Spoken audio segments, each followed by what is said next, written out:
are meeting for the second year. Last year also most of the meeting I take on Zoom.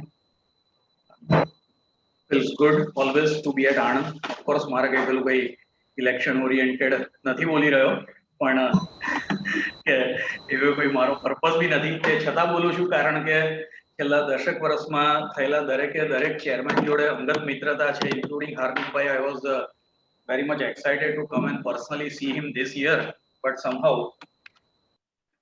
due to this certain pandemic issues we could not meet personally, but it's that my visit would be always due in the chairmanship and secretaryship of the Hardikbhai and Hiralbhai. So friends, now straight coming to the subject related to the for the day, that is LFAR. Just a minute. Voice is audible or you want me to put that headphone or is it audible properly? Audible, sir. Okay, fine. So, હવે LFAR ની વાત કરીએ in particular તો છેલ્લામાં છેલ્લે 2003 માં એ વસ્તુ revise થઈ હતી, બરાબર છે. ત્યારબાદ every year we were thinking that it should have some revision, changes, this, that, but it didn't happen. This year we saw a major change into the LFAR. I'll not say change, it's majorly the additions. મોટાભાગની ઘણી બધી વસ્તુઓ એ લોકોએ નવી add કરી છે.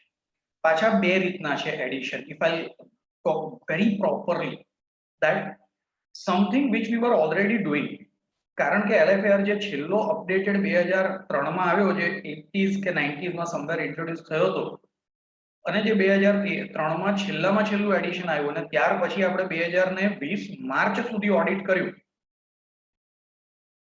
તો એમાં ઘણી બધી વસ્તુઓ એવી હતી કે CBS ના આવવાના કારણે આપણે ઓલરેડી કરવાની શરૂ કરી દીધી હતી. There were many things which we were already doing because of the CBS, like manual books of accounts બનાવે છે કે નહીં અને કયા કયા books of accounts બનાવે છે એના એક ક્વેશ્ચન પર આપણે હંમેશા એક જ કમેન્ટ લખતા હતા કે ભાઈ books of accounts and registers are now, you can hear it properly, please set your audio. Okay, now being CBS, no manual books are maintained and the books are maintained in CBS. આવી રીતની આપણે comment લખતા હતા કારણ કે 2003 માં CBS નહોતું અને books of accounts ને લગતો ક્વેશ્ચન હતો, તો આપણે CBS ના સંદર્ભમાં ક્વેશ્ચન ની એપ્લિકેબિલિટી, નોટ એપ્લિકેબિલિટી, રિલેવન્સ, નોટ રિલેવન્સ ને મૂકીને જવાબ આપતા. So one set of the changes are like that which we were already doing due to the CBS or any other thing, and now it has been incorporated into the new LFAR. Point number 1. Second type of the changes are totally newly added clauses and questions. We already know this, that what we call LFAR is in the question answer form at a branch level. So I'll say particularly ત્યાં ઘણા બધા નવા question આવ્યા છે. Further 1-to-1 close ની આપણે ચર્ચા કરીએ પહેલા જો વાત કરીએ તો જે નવા ક્લોઝિસ આવ્યા છે એમાં શું વધ્યું છે. અત્યાર સુધી આપણને એવું હતું LFAR એટલે યસ નો ડોન્ટ નો ના હોય, નોટ એપ્લિકેબલ હોય, પણ આપણે ડોન્ટ નો લખાય નહીં. બાકી ઘણી જગ્યાએ એવું જ હોય, છેલ્લે દિવસે પૂછી લેતા હોય સાહેબને શું હતું, and as you cannot the option of the don't know, at many places we have to write something which we had been orally told by the branch authority. But majority of the question, except the point number 5 which talks about the advances, majority of the questions answer were in yes or not applicable format. And yes, in answer to the question number 5 advances, we used to prepare a lot of connection. Before 3 years, when the online reporting was initiated by State Bank of India as far as the LFAR is concerned, and last 2 years majority of the banks are asking LFAR into the standardized Excel format. That's why we are preparing the separate annexure for each answer of point number 5 advances. Otherwise what we were doing, one detailed annexure of all the query of the advances, અને જ્યાં પણ advances ને લગતું પૂછે refer annexure this અને એક જ annexure બનાવતા હતા. હવે એ વસ્તુ નથી રહી. છેલ્લા 3 વર્ષથી ઇન પર્ટિક્યુલર 3 કે 4 વર્ષ પહેલા સ્ટેટ બેંક ઓફ ઇન્ડિયાએ ઓનલાઈન રિપોર્ટિંગ શરૂ કરાવ્યું હતું, ત્યારે દરેક જગ્યાએ સેપરેટ annexure બનાવડાવ્યા હતા. છેલ્લા 3 વર્ષથી બીઓબી અને મોટાભાગની બેંકોમાં એક્સેલ આપે છે. એ લોકો એની એક્સેલના ડ્રોપ ડાઉન મેન્યુમાંથી જ આપણે આન્સર સિલેક્ટ કરવાનો છે. Reason, ultimately this LFR will be compiled at the RO zone level by the central statutory auditors, so they want even an answers language to be common for all. And the thing which I was narrating, એક જ જગ્યાએ બધી query advances ની ભેગી કરી દઈએ અને advances ના 5 ની અંદર બધા 10 ક્વેશ્ચન છે, 10 એ 10 માં એક જ રેફરન્સ આપીએ તો એ વસ્તુ ચાલતી નથી અને ચાલશે નહીં. નવા ક્વેશ્ચન્સ ની વાત કરતા હતા આપણે, ત્યાંથી મૂવ થયા હતા આ પોઈન્ટ પર. તો નવા ક્વેશ્ચન એવી રીતના એડ થયા છે કે not only advances but at various other places lot of narrative information, જ્યાં ઘણી બધી ડિટેલ annexure ફોર્મેટ આપવા પડશે. Secondly, in a large way they are asking us, આપણે બેલેન્સ શીટ નું ઓડિટ કરીએ છીએ, મીનિંગ thereby પ્યોર અકાઉન્ટ્સ ની ભાષામાં કહીએ તો પોઝિશન સ્ટેટમેન્ટ 31/3 સબ બરાબર है, ટ્રુ એન્ડ ફેર. પણ આમાં LFAR માં એડવાન્સીસ માં આપણે શું કરતા હતા, not only 31/3 but during the year also 31/3 નું NPA અને સ્ટાન્ડર્ડ માં બી SMA 1 2 3 એ પ્રમાણે પ્રોવિઝન. પણ ડ્યુરિંગ ધ યર ના એડવાન્સીસ ચેક કરીને એના પર કમેન્ટ આપતા હતા આપણે. થોડું ઘણું આપણને સમજ પડી રહી છે. I am trying to recollect with what we use to do, કારણ કે ગયા વર્ષે ઓફિસમાં બેસીને ઓડિટ કર્યું હતું, એના આગલા વર્ષે બ્રાન્ચમાં ગયા હતા. આ વર્ષે ફોર્ચ્યુનેટલી આપણે બ્રાન્ચમાં જવાના છીએ, એટલે હું એ શું કહેવાય 2 વર્ષના ગાળાને અને પર્ટિક્યુલરલી જે મિત્રોને કુલિંગ હતું ગઈકાલે જે પ્રમાણે સાહેબે કહ્યું અને બધી વાત થઈ છે એ પ્રમાણે મોટાભાગના લોકોને ઓડિટ આવવાનું છે, તો એ લોકો માટે તદ્દન નવું છે એવું સમજીને જે મારા સ્ટુડન્ટ મિત્રો અહીં સાંભળી રહ્યા છે, probably they are going to do it for the first time. એ ત્રણેય વસ્તુના એઝમ્પશન થી આઈ એમ સ્ટાર્ટિંગ ફ્રોમ ધ બેસિક. બરાબર છે. તો એડવાન્સીસ ની અંદર આપણે ડ્યુરિંગ ધ યર ના બધા ટ્રાન્ઝેક્શન ચેક કરતા હતા, બાકી દરેકે દરેક આન્સર આપણે 31/3 નો આપતા હતા. સન્ડ્રી ને સસ્પેન્સ ની બી વાત કરીએ તો as on 31st March how many days overdue entry, કે ભાઈ 15 દિવસ જૂની, 3 મહિના જૂની, 90 દિવસ જૂની, 120 દિવસ જૂની વગેરે વગેરે. આઈડિયા આવી રહ્યો છે. પણ હવે આ વસ્તુનો બેઝ લઈને મારો કહેવાનો પોઈન્ટ એ છે, not only advances but at various places in LFAR which we are going to study now, they had included a transaction ledger etc to be monitored not as on March 31st but the transaction for the year, so it will increase our scope. જે ગઈકાલે briefly planning વખતે આપણને ઘણી બધી વખત હિતેશભાઈએ જણાવ્યું હતું. yesterday entire session I was there just to get to know કે કઈ કઈ વસ્તુ એમણે કવર કરી છે, કઈ કઈ વસ્તુ. he was also referring to my lecture as well as Kuntal's lecture that who would be covering what. so એમણે બી ઘણી બધી જગ્યાએ ભાઈ નવા LFAR માટે આ પ્લાનિંગ કરવું પડશે, નવા LFAR માટે પેલું પ્લાનિંગ કરવું પડશે, કારણ ઘણી બધી નેરેટિવ ડિસ્ક્રિપ્ટિવ વસ્તુઓ પ્લસ ડ્યુરિંગ ધ યર ના ટ્રાન્ઝેક્શન પરની કમેન્ટ આપવાની છે. If my branch is covered under concurrent audit, I can rely mostly on the concurrent auditor's report and finding, because after the bank has entered the transaction, he had already verified those transactions once. So after proper diligence and care, I can at least refer to and decide to rely or not to rely on that auditor's report. પણ જ્યાં concurrent audit નથી ત્યાં transaction લેવલનું મોનિટરિંગનું કામ મારે જાતે કરવું પડશે. But yes, concurrent audit નથી, meaning thereby size of the branch is definitely smaller. આ વસ્તુનો રેફરન્સ એટલા માટે આપ્યો કે જેટલી જગ્યાએ ટ્રાન્ઝેક્શન રિલેટેડ, જેટલી જગ્યાએ ડ્યુરિંગ ધ યર વાળી વસ્તુઓ કમ્પાઇલ કરીને રિપ્લાય કરવાની છે એ દરેકે દરેક વસ્તુ મારે જોવી પડશે additionally in addition to advance. કારણ કે generally this audit is looked at as an audit of the advances. પણ સાઇન કરીને આપણે શું આવીએ છે, બેલેન્સ શીટ. ઓડિટ કરીને શું આવીએ છે, ખાલી advances. So LFAR is an effective tool where if I had gone through all other aspect areas of the bank, P&L in particular, and the operational areas, there if I come across various shortcomings, so I would be reporting, commenting, drawing attention to the central auditor as well as the management. On the user is directly the central auditor and secondarily the management. Okay? So this is what is a little brief about, I can say, the LFAR, not LFAR, but I try to give you a little extra brief about the revised version which has been applicable from this particular year to all of us whenever we would be doing the audit of the bank. Okay. What I have done here in this particular presentation, few things from the do's and don'ts related to the LFAR and introductory part I have covered into the PPT. After that, I'll be straight taking the PDF circular only of the RBI, and from that circular only close to close discussion of the LFAR I would be doing.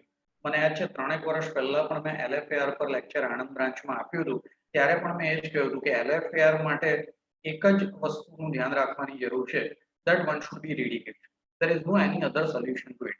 કારણ કે એકવાર LFAR નું question વાંચ્યા પછી એનો answer આપતા નહીં આવડે એવી પરિસ્થિતિ જરા પણ નથી થવાની.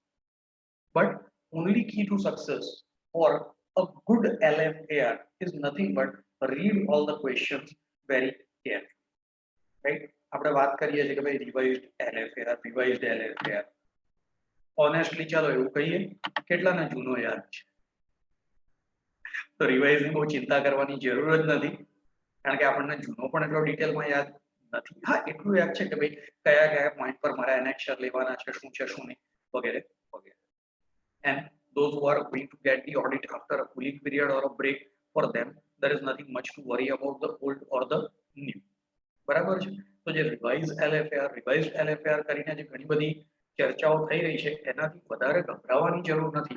પણ હંમેશા, because I teach LFAR not only for that reason, but always I had been telling you this કે ભાઈ એક MOC આપવી, એક બેલેન્સ શીટ સહી કરવી, and everything is one part of the statutory audit report.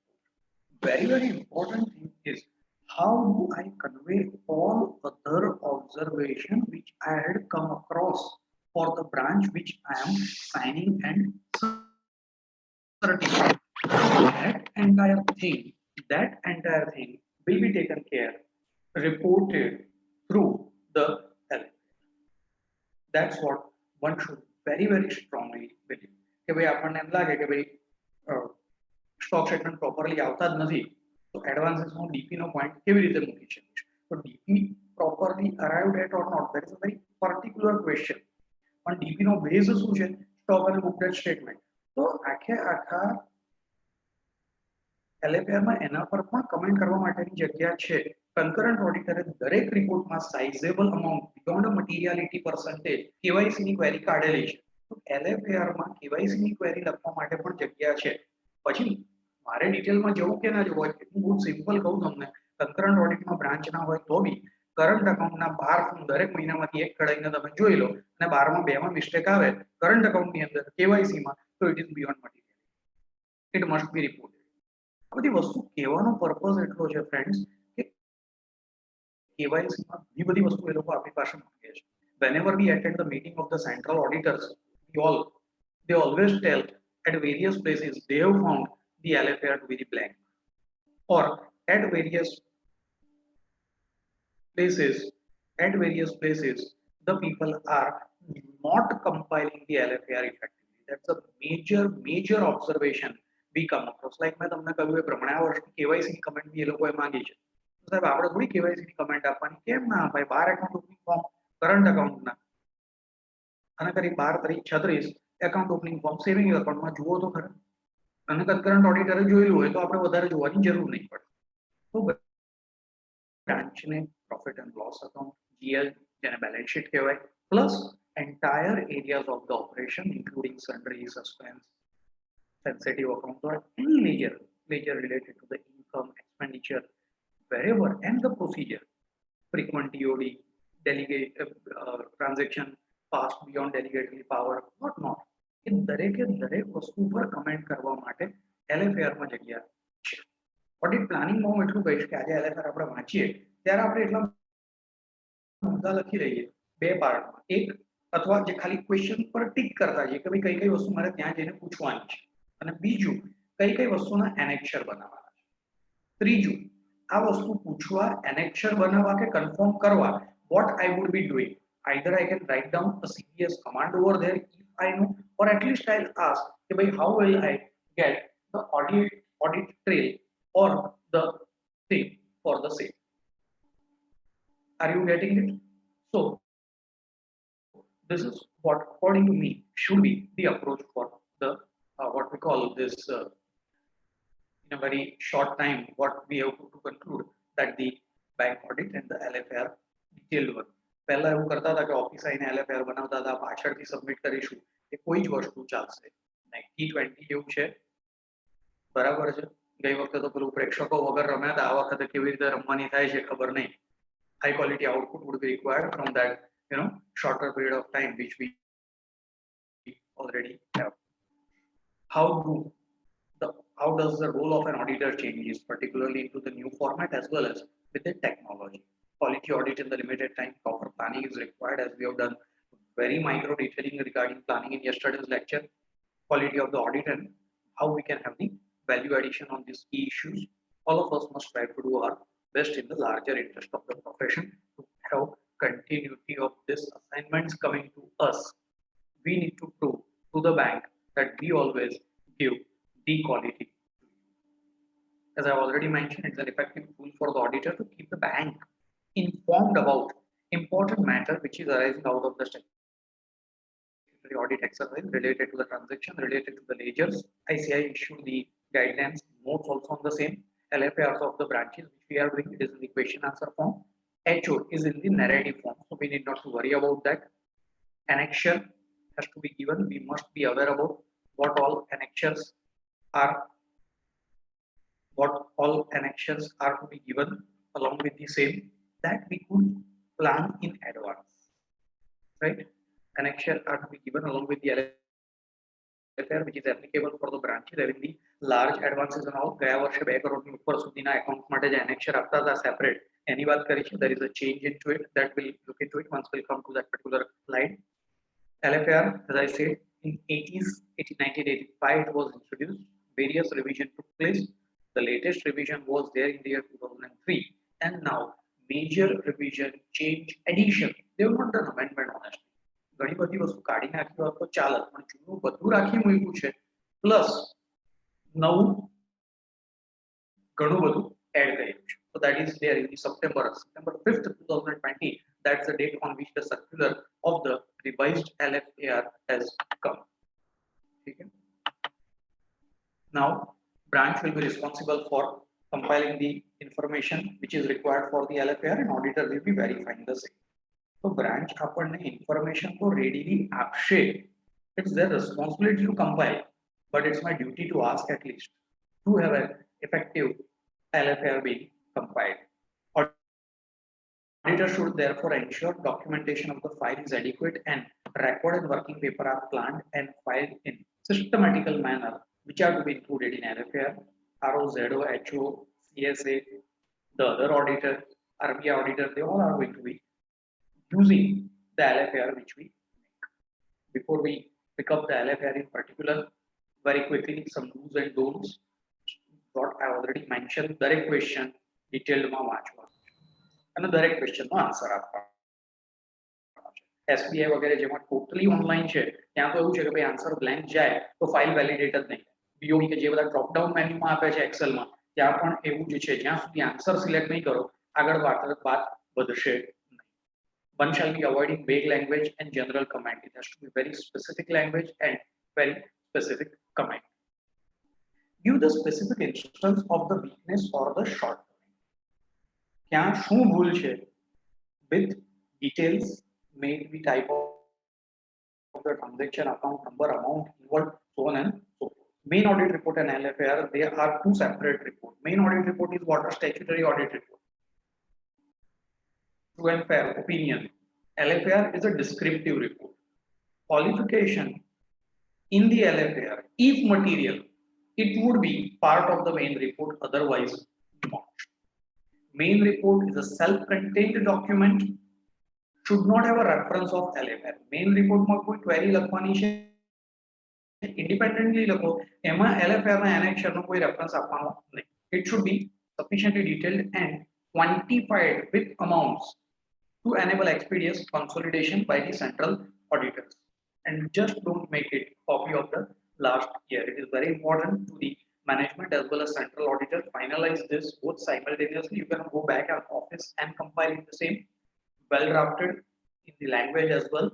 Scope of the work carried out should be clearly specified as and where required. ભાઈ અમે આટલા KYC માટે થઈને આટલા અકાઉન્ટ જોયા હતા અને અમારી પાસે આટલું ધ્યાનમાં આવ્યું છે, આટલા નંબર ઓફ એડવાન્સીસ જોયા હતા, આ વર્ષે તો એનું એક્શન બી બનાવી દીધું છે કે એડવાન્સીસમાં કેટલા અકાઉન્ટ્સ તમારે જોવાના છે. That you have to narrate. That's why I have added, pointed out on this point, not only where it has been asked for, or in general also one will have to mention about the scope. Our work should create an impact on the bank management about quality of the work which we are carrying out. Not substitute for the statutory audit report. ઘણી વખત આ લોકો શું કહે છે, sir, query or you don't qualify the statutory report, you may write everything in the LFAR. Why? It's not substitute for the same. If there is a material observation, I'll be qualifying the statutory audit report. I will be putting the emphasis on matter paragraph. I just cannot say that I'll be just not doing anything into the statutory audit report. Statutory audit report અને એની રીતે qualify કરવાનો છે LFAR માં, LFAR ની રીતે reporting કરવાનું. Based on the audited matter giving impact on the true and fair view of the financial statement, etc. Then I am able to qualify the કઈ કઈ વસ્તુ ચેક કરવાની છે, મેઇનલી ત્રણ પાર્ટ છે. કમ્પ્લાયન્સીસ બધા પ્રોપર થયા છે કે નહીં, કઈ કઈ જગ્યાએ ડેફિશિયન્સીસ છે ડોક્યુમેન્ટેશનમાં ઇન પર્ટિક્યુલર, અને may it be advances, deposits or anything, I have to derive a sample, do the test checking and verification. તો ત્રણ પાર્ટ થઈ ગયા. આપણે આખે આખા LFAR ની 7 પોઈન્ટ છે, એસેટ થી લઈને મિસેલેનિયસ સુધીના વિથ ઓલ ABCD ઇનસાઇડ ત્રણ પાર્ટમાં ડિવાઇડ કરાય. ક્વેશ્ચનની બાજુમાં જ લખતા જ હોય કે આમાં યસ નો મારે કમ્પ્લાઇડ વિથ ઓર નોટ એટલું જ લખ, આમાં ડેફિશિયન્સીઝ in the documentation or the process, અને બાકીની જગ્યાએ ટેસ્ટ ચેક એન્ડ વેરિફિકેશન. તો અને આ ત્રણની એક સ્ટાન્ડર્ડ મેથોડોલોજી આપણે બનાવી છે. હવે આખા વર્ષમાં શું નવું આવ્યું છે? Things are targeting to substantial modification based on risk, and as you can see the various points which are there added into these years LFAR. Audit risk, detailed working paper, IBC, DP working, there is a separate point, adverse feature, extra comment, detailed list to be given of the advances which you have audited, restructuring, we have got a separate circular for this year, separate comment on the restructured account. So આ જે 5-10 box તમારા સ્ક્રીનની સામે અત્યારે છે, so these all are the new thing which is there into these years LFAR. ઠીક છે. હવે you can see 3 colors in front of you. The blue highlight in next slide onwards would be considered as or would be looked at as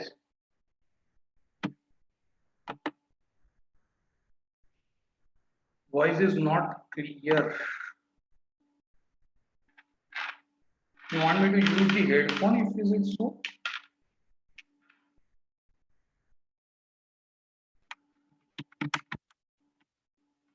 આવે છે અત્યારે બરાબર કે એવું જ છે હજી?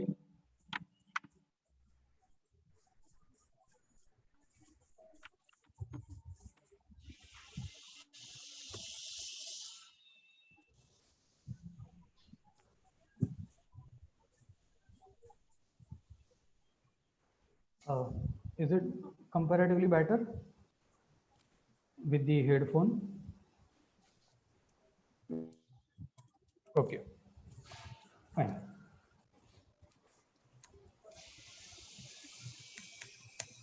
Don't worry about the previous slide.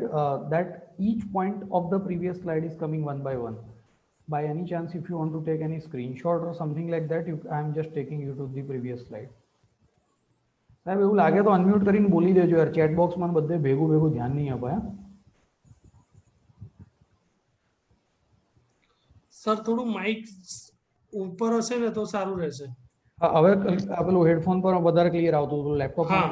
આમાંથી વધારે પ્રોપર આવશે, બરાબર ને? હા હવે વધારે સારું છે અને થોડું માઇક નજીક રાખજો. કંઈ પૂછવું કે કમેન્ટ હોય ને તો ચેટ બોક્સમાં જો ના જોતા એકવાર અનમ્યુટ કરીને બોલી દેજો બધું.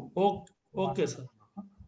હા ઓકે, આ સ્લાઇડ જેને જોવી હતી, don't worry, V are coming to it, we will be coming to it again and again, કારણ કે આ જ બધી વસ્તુ હવે નેક્સ્ટ કલાક દોઢ કલાક જે પણ સમય બચ્યો છે એમાં આપણે જોવાની છે.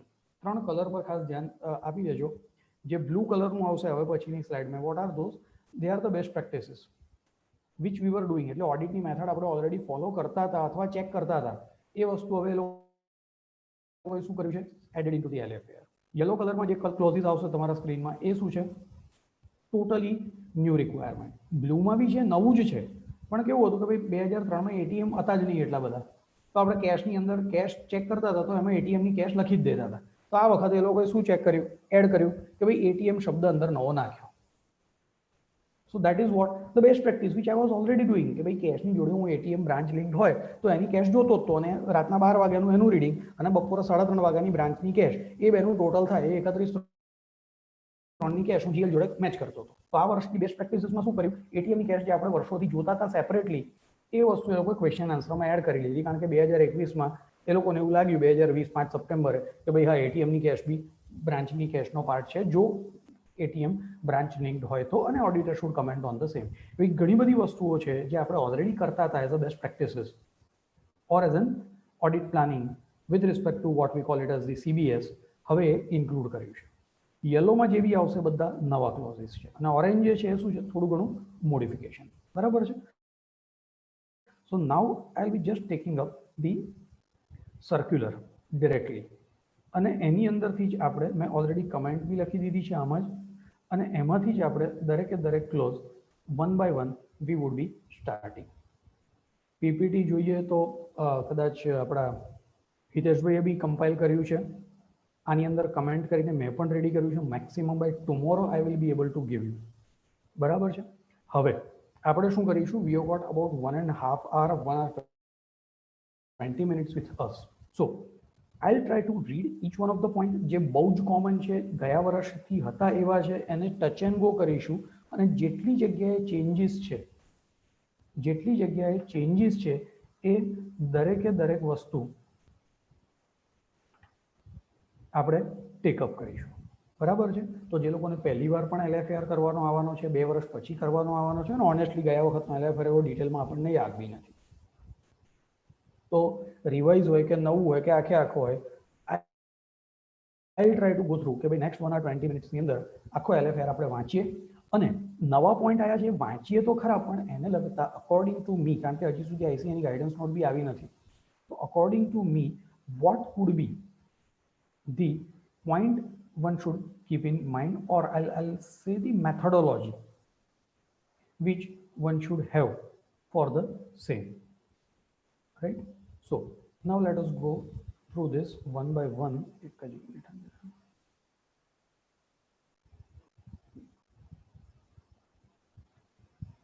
પહેલા અસેટ થી ચાલુ થાય છે, એમાં સૌથી પહેલી વસ્તુ શું પૂછે છે કે ભાઈ does the system is there ensure cash is there in the effective joint custody of 2 or more official as per the instruction of the bank or not. તો આના માટે થઈને હું ઓલવેઝ કહું છું કે મિનિમમ એક વખત એમને પૂછો કે સર કી મુવમેન્ટ રજિસ્ટરમાં આ બંને ઓફિસરના નામની એન્ટ્રી થયેલી છે કે નહીં, and do we have any record of this particular cash, who are the incharge and are they having that authority or not. સાહેબ ઘણીવાર એવું હોય છે કે કી મુવમેન્ટ રજિસ્ટર જ અપડેટેડ નથી હોતું, અથવા કોઈક વ્યક્તિ પાસેથી બીજા વ્યક્તિ પાસે એ કીઝ જતી રહી હોવા છતાં there is no mention into the key movement register. કેમ હોવું જોઈએ? if something goes wrong, which is the register which would clearly define a responsibility or decides that Mr. X was in charge of the cash as on a particular day, that by putting up a sign in the key movement register since dated so and so he is in possession of the same. In between he was there on leave for a week. At that time key movement register was updated and the keys were given to the another officer. દરેક વખતે કી movement register મંગાવીને જોવું નહીં જોવું એ તમારા પર છે, પણ આજે તમે પૂછો કે ભાઈ કોની બેની જોઈન્ટ કસ્ટડીમાં છે અને where is the circular or what is the procedure, તો કે ભાઈ એક બ્રાન્ચ હેડ છે અને એક કેશિયર છે અથવા સેકન્ડ ઓફિસર છે, સેકન્ડ લાઇન ઓફિસર છે અને કેશિયર છે. If it is the AGM or the DGM headed branch, generally chief manager any junior હોય એની પાસે પણ કી હોતી હોય છે. તો તમે આન્સર માંગ્યો અને એનો પ્રોમ્પ્ટ રિપ્લાય ના આવ્યો અથવા વેગ રિપ્લાય આવ્યો, ના સર કોઈ બી બે જણ પાસે ચાવી હોય છે, પેલો ગામમાં રહેતો હોય એ ચાવી રાખે છે, આવો કોઈક વેગ રિપ્લાય આવ્યો તો પછી in those situations only I would be extending my audit procedure to do the checking up to the level of key movement register. Otherwise fine, if I am getting a satisfactory observation with respect to the same. અને દોસ્તો આ 5 દિવસ એવા હોય છે કે પેલું CM સાહેબ કે પીએમ સાહેબ ગામમાં આવવાના, ગામ કેવું ચોખ્ખું જોરદાર હોય એવું, આપણે 4 દિવસ જવાના અને ત્યારે તો બધું જ પ્રોપર હોય. બરાબર છે કે કી મુવમેન્ટ માંગો તો એ બી મળશે, આ પણ મળશે, કારણ કે આખો એલએફઆર એને બી વાંચેલો હોય, 25 વર્ષની નોકરીમાં 25 ઓડિટ કરાયા હોય એટલે એને બી ખબર હોય કે ઓડિટરે શું માંગવાનું છે. બટ દર વખતે એ લોકો આખું વર્ષ ઓડિટ કરતા હોય તેમ છતાં આપણું સ્કિલ કોમ્પિટન્સ અને એક્સપિરિયન્સ એટલું છે કે આપણે ક્વેરી વગરના રિપોર્ટ આપીને આવતા નથી. Right, C they are 365 days banker and we are the bank auditors for 3, 6 or 5 days. Still we can, with our competence, experience and proper planning, really give not only queries but a value addition into the entire system which they have. Right? Secondly, cash balance છે કે નહીં, periodically change check કર્યું કે નહીં. એમાં મેં કહ્યું એ પ્રમાણે એટીએમની કેશ જો બ્રાન્ચ લિંક્ડ એટીએમ હોય, મતલબ એટીએમમાં પૈસા બ્રાન્ચમાંથી ભરવામાં આવતા હોય તો, બાકી નહીં. રાઇટર સેફગાર્ડને કહી દીધું કે ભાઈ આણંદના બધા 10 એટીએમ તમારે ચલાવવાના, તો પછી આ પોઈન્ટ આવે નહીં. પણ એક નાની બેંક છે, એક જ બ્રાન્ચ છે ને એની બહાર જ એટીએમ લાગેલું છે, એમાં કેશ એ જ બેંકવાળા બ્રાન્ચવાળા ભરે છે, તો એ કેશ બ્રાન્ચના જીએલમાં આવે. તો have the cash balances at a branch oblique ATMs if there are more than one ATM linked with the branch or more than one machine attached there, being checked at the periodic interval as per the procedure prescribed by the controlling authority. બેંકની શું method છે એ કહેશે હા સાહેબ જોઈએ છે, અને મારી પાસે શું એવિડન્સ આવે, કશું જ નહીં. એ લોકો તમને જે દિવસે બતાડે કે કેશ ક્રોલમાં અથવા જીએલમાં મેનેજરનો સહી સિક્કો હોય, કન્કરન્ટ ઓડિટર હોય તો એનો સહી સિક્કો હોય, તો I have to satisfy myself, yes they have checked. Does the branch generally maintain carry a cash balance which is very significant from the limit fixed by the controlling authority? તમારું જે એ લોકોએ બ્રાન્ચની રિટેન્શન લિમિટ ફિક્સ કરી છે એના કરતાં વધારે, અને કેટલી ફ્રીક્વન્સીથી, વર્ષમાં એકવાર, મહિનામાં એકવાર, મહિનામાં 5 વાર, then why? 12-24 ઇન્સ્ટન્સ આવ્યા, મેં રિપોર્ટ કરી લીધું કે ભાઈ આટલું 24 વર્ષ આખા વર્ષમાં કેશ વધારે ગઈ હતી, વાંધો નથી. પણ અહીંયા તો શું થઈ રહ્યું છે, દર ઓલ્ટરનેટ દિવસે કેશ વધારે જાય છે. તો I have to make a clear mention about the same and try to find out the reason કે એવું શું છે અને એ રીઝન મારા માટે ડાયજેસ્ટેબલ છે કે નહીં. I got to know there is a account of a school whose fees are collected in cash. So dated 2 to 5 of the month, the cash balance is pushed on a higher side. There is a large restaurant in this bank which does a good business in weekend and their owners are depositing the cash on Monday, and that's the reason cash is going on a higher side. Or there is a petrol pump account, every day deposits a large cash and cash balance due to that going high. If I'm convinced with this, then okay, but I'm not able to find out a single reason for cash getting beyond a retention limit, then I need to be worried. કારણ કે જે પાછળથી ફ્રોડનો point આવશે એમાં ઇન્સ્ટિટ્યૂટનું publication છે કે ભાઈ early warning signal અથવા AML anti money laundering guidelines છે, એમાં પણ કહેલું છે કોઈ જાતના કારણ વગર હાઈ વેલ્યુ કેશ ટ્રાન્ઝેક્શન થતા હોય તો they are considered as suspicious transaction. તો મારે માટે અહીંયા એટલી બધી કેશ જમા થઈ રહી છે અને એનું કોઈ સમજ પડે એવું કારણ આપવામાં નથી આવતું. તો જરૂર જોતા I might have to get into the details of certain accounts where you find large high value cash transaction. From here I will get a clue, and at the back where at 2 points, one at the AML and second at fraud, I will have to report the same. Sir, BM would be aware about the same, or else nearby branch માં ના ખબર હોય તો HO માં પૂછો આ બ્રાન્ચની retention limit કેટલી છે, ખબર જ હોય એ લોકોને. બરાબર છે. બીજું, another thing is what, why we need to get into the details of the same.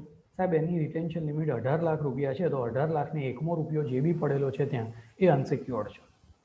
એટલે કાલ ઉઠીને કોઈ બી નેચરલ કેલામિટી થઈ અને કેશ બધી નવરી થઈ ગઈ કોઈ પણ કારણસર ડિસ્ટ્રોયડ, તો એ 18 લાખથી જેટલો બી એક રૂપિયો પણ વધારે હશે એ અનસિક્યોર્ડ હશે અને એના માટે કોઈ જાતનું તમને ઇન્સ્યોરન્સ કવર મળશે નહીં. ત્રીજું, ટ્રેઝરી ઓપરેશન. આજકાલ ટ્રેઝરી વાળા શું કહે છે કે ભાઈ શુક્રવારે પૈસા મૂકો, સોમવારે વિડ્રો કરો, 0.001% ઇન્ટરેસ્ટ મળશે તો બી ચાલશે, but I should not be blocking my funds into non productive asset like cash. તો આવી રીતે પણ એ લોકો અલગ અલગ વસ્તુઓના એંગલથી ધ્યાન રાખે છે. અને every now and then, due to lot of digital payments channel being pushed, no bank is nowadays increasing the retention limit, rather they force it to reduce or keep it as lower as possible. ठीक है. So that is about your cash retention limit. And the other thing, how can it be possible cash scroll છે કે cash book છે એની અંદર તમને આજે ખબર હોય 18 લાખ રિટેન્શન લિમિટ છે, જે 300 દિવસ બેંક ચાલુ છે એના ક્લોઝિંગ બેલેન્સ લઈ લો, તરત ખબર પડી જાય કેવી રીતે એ પડે છે. BM ને નહીં જ ખબર હોય, એના માટે તમારે કેશિયરને પકડવો પડશે, right. Next, newly added point, of course, which we were doing earlier, does the figure of the balance in the branch book in respect of the cash with ATM tally with the amount balance with the respective ATM based on the year end scroll generated by the ATM. If there is any difference, it should be reported. આપણે પહેલા પણ કરતા હતા, 31/3/3/4 જેટલા વાગે bank બંધ થઈ એનું ડબલ લોકનું કેશ બેલેન્સ વત્તા રાતના 12 વાગ્યાનું જે રીડિંગ આવે એટીએમનું એ, અને એ બંને વસ્તુ ભેગી થઈને તમારી બ્રાન્ચની ટોટલ કેશ થાય. તો એનો સ્ક્રોલ, બ્રાન્ચનું GL અને એટીએમમાંથી ઇન્ડિપેન્ડન્ટલી નીકળેલું બેલેન્સ, એ બે વસ્તુ મેચ થવી જોઈએ. અહીંયા એક જ થંબ રૂલ, મેનેજરને ખબર છે નથી ખબર કશું બી હોય, જો એટીએમ તમારું બ્રાન્ચ લિંક હોય તો એમાં જે એટીએમની બેલેન્સ દેખાડે એ જો તમને 100 રૂપિયાના મલ્ટિપલથી અલગ દેખાય તો સમજી લેવાનું આમાં રિકન્સિલેશન ઇશ્યુ છે. I'll explain. એટીએમ કેશ કેટલી હોય, 27,000 રૂપિયા કે 2,70,000, પણ જો એટીએમ કેશ આવી 2,70,027,210 રૂપિયા, 250 રૂપિયા, મતલબ શું થયો, આમાં ગડબડ છે, કારણ કે 100 રૂપિયાથી નાની નોટ એટીએમમાં જતી નથી. તો એટીએમનું બેલેન્સ 210 કે 250 રૂપિયા તો આવે જ નહીં. તો એટીએમના બેલેન્સમાં અધર દેન 100 નાનો કોઈ બી અમાઉન્ટ આવ્યો, so that requires some, although it is tally, you can ask કે ટેલી કર્યું જ કેવી રીતે. બરાબર છે. પહેલા આવતા હતા 10 રૂપિયાની નોટ નાખતા હતા એવા એટીએમ બી ચાલતા હતા, પણ અત્યારે સ્ટાન્ડર્ડાઇઝ એટીએમ થઈ ગયા છે જેમાં 100 થી નાનું denomination, to my knowledge they are not able to put in. Now insurance cover, આમાં આપણે એક જ જવાબ હંમેશ માટે લખીને આવીએ છીએ, એઝ ઇન્ફોર્મ્ડ ટુ અસ. ના, આપણે એઝ ઇન્ફોર્મ ટુ અસ લખતા જ નથી. આપણે શું લખીને આવ્યા છે, it is taken at the RO level. Mention as inform to us or as the policy was verified by me. જો પોલિસી ચેક કરી હોય તો જ લખો, અથવા લખો એઝ ઇન્ફોર્મ ટુ અસ. અને પોલિસી વેરીફાઈ કરવા મળે તો મેઇનલી એ વસ્તુ ચેક કરો કે તમારી બ્રાન્ચની કેશનો કેટલો ઇન્સ્યોરન્સ છે, અને એ પ્રમાણે કેટેગરીકલી આન્સર આપો about if at all the cash is remaining unsecured for a longer duration of time. Balance with the Reserve Bank of India, State Bank of India and other bank for the branches with treasury operation. So એની અંદર 3 point તો જૂનાના જૂના છે જ. Balance confirmation certificate મંગાવી લેવાનું, રિકન્સિલેશનમાં entry pending હોય તો એ એન્ટ્રી પર આપણું ઓબ્ઝર્વેશન. હવે એના પાછા બે ભાગ, whether it is the regular transaction or cash transaction, if at all remaining unreported, and revenue item which required adjustment or write-off. What is that? આપણને એમ કે બેંક ટુ બેંક ચાર્જીસ લે જ નહીં, બે બેંકના આપણું અને સ્ટેટ બેંકનું દાખલા તરીકે લેજર મેચ નથી થતું. પાછળથી ખબર પડી કે આપણી બેંકે એસબીઆઈમાં રૂરલ બ્રાન્ચીસમાં હોય કે નિયરબાય બ્રાન્ચમાં અથવા એસબીઆઈમાં જ્યાં તમારું ખાતું હોય ત્યાં તમે કેશ ભરો, તો એસબીઆઈ તમારી પાસે કેશ હેન્ડલિંગ ચાર્જ લીધો. તમારી બેંકે તો એવું વિચાર્યું કે ભાઈ બીજી બેંક મારી પાસે થોડો ચાર્જીસ લેશે, અથવા you are not aware about that cash handling charge. So you had to account for that cash handling charges which you did not accounted for. So that would be the revenue item requiring the adjustment or the write-offs. બે બેંકની બેલેન્સમાં ક્યારે match making ના થાય? જ્યારે કોઈક આવી રીતના charges અથવા તો કોઈક એન્ટ્રી રહી ગઈ હોય. એન્ટ્રી રહેવાનો તો સ્કોપ નથી, તો કયો સ્કોપ છે? કોઈક ચાર્જીસ છે, ઇન્કમની એન્ટ્રી છે, ઇન્ટરેસ્ટ છે, if it is not reconciled at both the end. હવે બે જે નવા પોઈન્ટ એડ થયા છે, third number, other credit and debit entries originated by the statement provided by the RBI or other bank remaining unreported for more than 15 days. Particular period આ લોકોએ આપ્યો છે. ગયા વર્ષ સુધી આમાં શું હતું? Old unreconciled entries.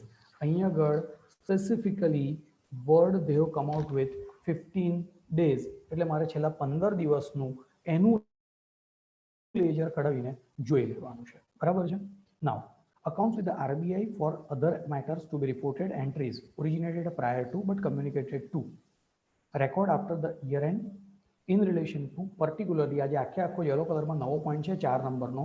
It is particularly in related to the currency chest operation at the branch or other link branches through which you are operating doing the transaction at currency chest. See, every branch doesn't do transaction at currency chest. They do transaction through their focal point branch. A currency chest માંથી cash લાવીને બાકીની બધી બ્રાન્ચમાં વહેંચે, involving deposit withdrawal from the currency chest attached to such branch. પહેલામાં પહેલું, currency chest માં પડેલા રૂપિયા કોના છે? RBI ના. ત્રણ સિચ્યુએશન થઈ. એક એવી બ્રાન્ચ કે જેમાં કરન્સી ચેસ્ટ છે, બીજી એવી બ્રાન્ચ કે જે રિજનની બધી બ્રાન્ચીસ માટે કરન્સી ચેસ્ટમાંથી રૂપિયા લઈ આવે છે, અને ત્રીજી આપણી બ્રાન્ચ કે જે બેમાંથી એકે કેટેગરીમાંથી નથી. તો જે બ્રાન્ચમાં કરન્સી ચેસ્ટ છે, it is working merely as a custodian. Currency ચેસ્ટમાં પડેલા રૂપિયા આરબીઆઈના છે, તો તમારે એના રેકોર્ડ, તમારી બેંકની બ્રાન્ચ જે કરન્સી ચેસ્ટમાંથી રૂપિયા રોકડા લઈ આવીને તમને વહેંચે છે એના રેકોર્ડ, અને અલ્ટિમેટલી તમારી બ્રાન્ચ. તો આ આખે આખા પ્રોસિજર, રિકન્સિલિએશન, ડોક્યુમેન્ટેશન, અને એમાં કોઈ જગ્યાએ ડેફિશિયન્સી આવે, બેલેન્સનું મેચ મેકિંગ ના થાય, તો સીધી એમઓસી આવશે for reconciliation of the balance. ઠીક છે? So this is new point they have added. Particularly એક એવી બ્રાન્ચ હોઈ શકે કે જ્યાં કરન્સી ચેસ્ટ છે, બીજી એવી બ્રાન્ચ છે કે જે કરન્સી ચેસ્ટમાંથી રિજનમાં આવેલી 10 બ્રાન્ચીસ માટે રોકડાનો વ્યવહાર કરે છે. કારણ કે 10 બ્રાન્ચ કરન્સી ચેસ્ટમાં જાય તો કરન્સી ચેસ્ટવાળો કંટાળી જશે. અને ત્રીજી મારી બ્રાન્ચ, જે પેલી બ્રાન્ચે મારી બ્રાન્ચ જેવી 10 બ્રાન્ચ માટે રૂપિયા લીધા હતા રોકડા, ત્યાંથી મને બ્રાન્ચમાં પૈસા મળે છે. તો આ આખે આખી પ્રોસેસમાં કોઈ પણ જગ્યાએ બેલેન્સ રિકન્સિલિએશન અથવા any revenue item of the charges etc not being properly recorded, then it has to be first checked. Compliances નો બી પોઈન્ટ આવ્યો, ટેસ્ટ ચેક નો બી પોઈન્ટ આવ્યો, અને રિપોર્ટિંગ નો બી પોઈન્ટ આવ્યો. In case a matter deserves special attention of the management in relation with the cash, one would be reporting. That is the C point, already old one. હવે આવે છે money at call and short notice. આપણને બધાને ખબર છે, nobody is nowadays keeping the same, but if at all, if it is there, we would be reporting. Has the year end balance confirmed duly and interest accrued has been properly recorded. બે point છે, પણ હવે ગઈ સાલ સુધી આપણે પહેલામાં પહેલી વાત આ વસ્તુ નોટ એપ્લિકેબલ થાય છે. બીજી વાત, જો હોય તો હું યર એન્ડ બેલેન્સ તો કન્ફર્મ કરવાનો જ હતો, તો એમાં નવી વાત કોઈ છે નહીં. બરાબર છે? So that are the two new point added, but not that extremely relevant. જે મેં તમને કહ્યું હતું એ પ્રમાણે કે આમાં જે પણ વસ્તુ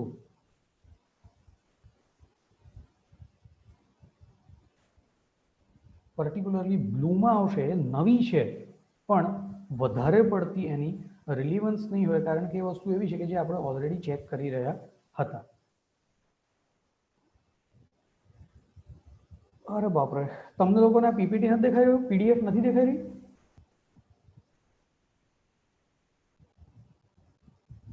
કે આપણે સ્લાઇડ પર જ છીએ? સ્ક્રીન શેરિંગમાં ભૂલ પડી. મેં કહ્યું ખરું હું પીડીએફ બતાડું છું પણ જોવામાં ભૂલ પડી. આમ સો સોરી. હવે દેખાયું? હવે દેખાયું હર્ષ, મિહિરભાઈ? સોરી હાર્દિકભાઈ, પહેલા બોલ્યા હોત તો. જો આપણે અહીંથી ચાલુ કર્યું,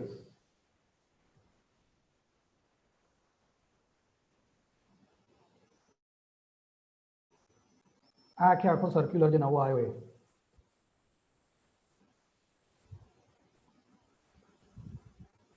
ઓકે, વાંધો નહીં, બરાબર છે. મેં તમને કહ્યું એ પ્રમાણે સ્લાઇડમાં મેં નથી લીધું પીપીટી, પીપીટીમાં નથી લીધું એલએફઆર. આપણે સીધું એલએફઆર લઈને જ એક ક્લોઝ ચર્ચા કરવી છે. પછી મેં તમને કહ્યું એ પ્રમાણે અહીંયા બ્લુ કલર દેખાય છે, તો ભાઈ બ્રાન્ચની કેશ ચેક કરતા હતા, એટીએમ નવું આવ્યું. પછી આ આખો એટીએમના રિકન્સિલેશનનો પોઈન્ટ નવો આવ્યો, બરાબર છે. પછી with that we concluded the points related to the cash. પછી કયું આવ્યું? Balance with other bank.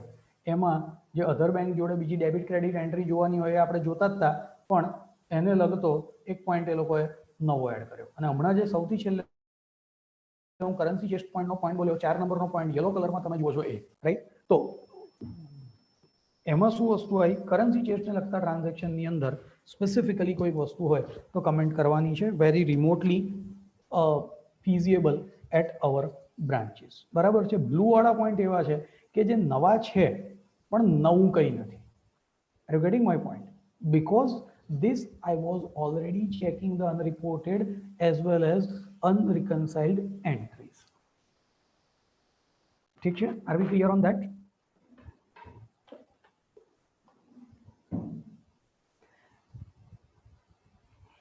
And any other special matter.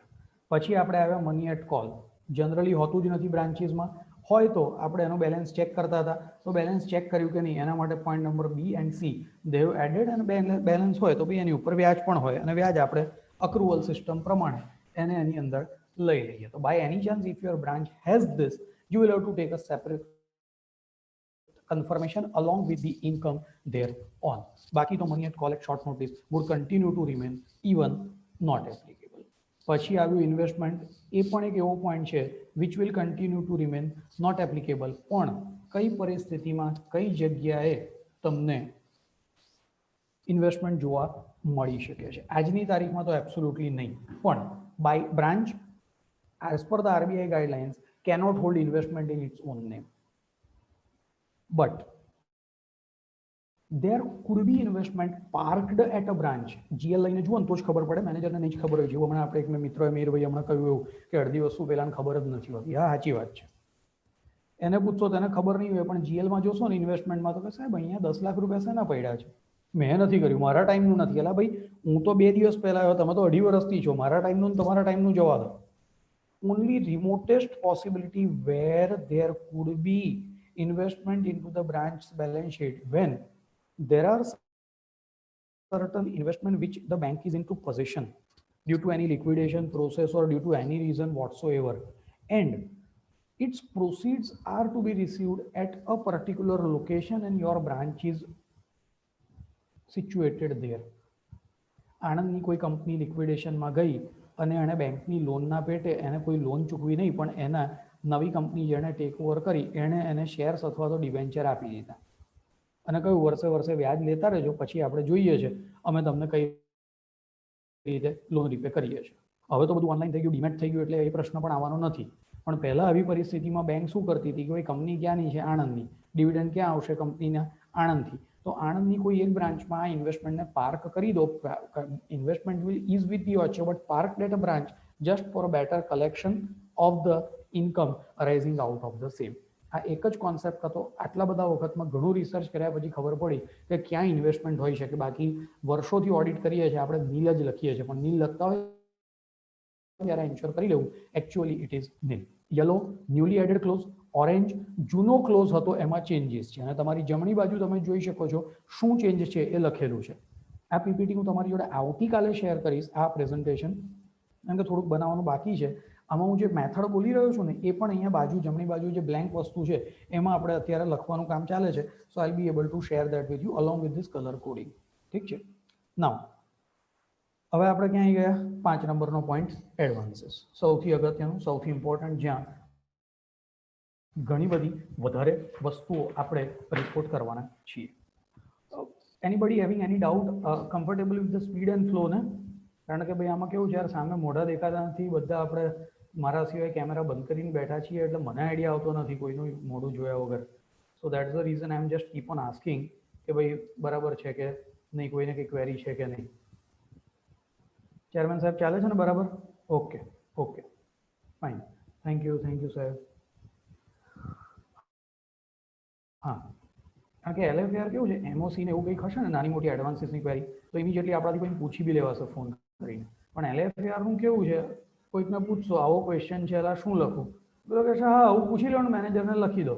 પણ કેવી રીતે લખો, સૌથી મોટી ચેલેન્જ ત્યાં આવે છે LFAરમાં. અને પછી આપણે શું કરીને આવીએ છીએ, વી ઓલવેઝ કીપ ઇટ બ્લેન્ક. અને સેન્ટ્રલ ઓડિટર ત્યારબાદ આપણી કમેન્ટ કરતા હોય છે. આજે પેલું વોટ્સએપમાં ફરતું થયું છે ને કે RBI લિસ્ટ મોકલી આપ્યું, પછી હવે લિસ્ટમાંથી સિલેક્ટ કરશે. કાલ કદાચ અનિકેતભાઈએ બી સમજાવ્યું હશે. તો in that entire situation CSA plays a very important role. Cash scroll system generated બી હોય અને જે હેન્ડ રિટર્ન હોય છે ને એને શું કહે છે, પેલો કેશ સ્ક્રોલ નહીં કંઈક બીજું કહે છે, રજિસ્ટર. બંનેમાં હોય છે કેશ વાળું, મેન્યુઅલમાં પણ હોય છે as well as in the physical. Cash છે, કી મુવમેન્ટ રજિસ્ટર છે, લોકર છે, પછી યાદ આવે ત્યારે કહીશ. એવી 5-10 વસ્તુ આજની તારીખમાં બી બધું કમ્પ્યુટરાઇઝેશન થયું તેમ છતાં they are keeping into the manual registers as well. Anyway,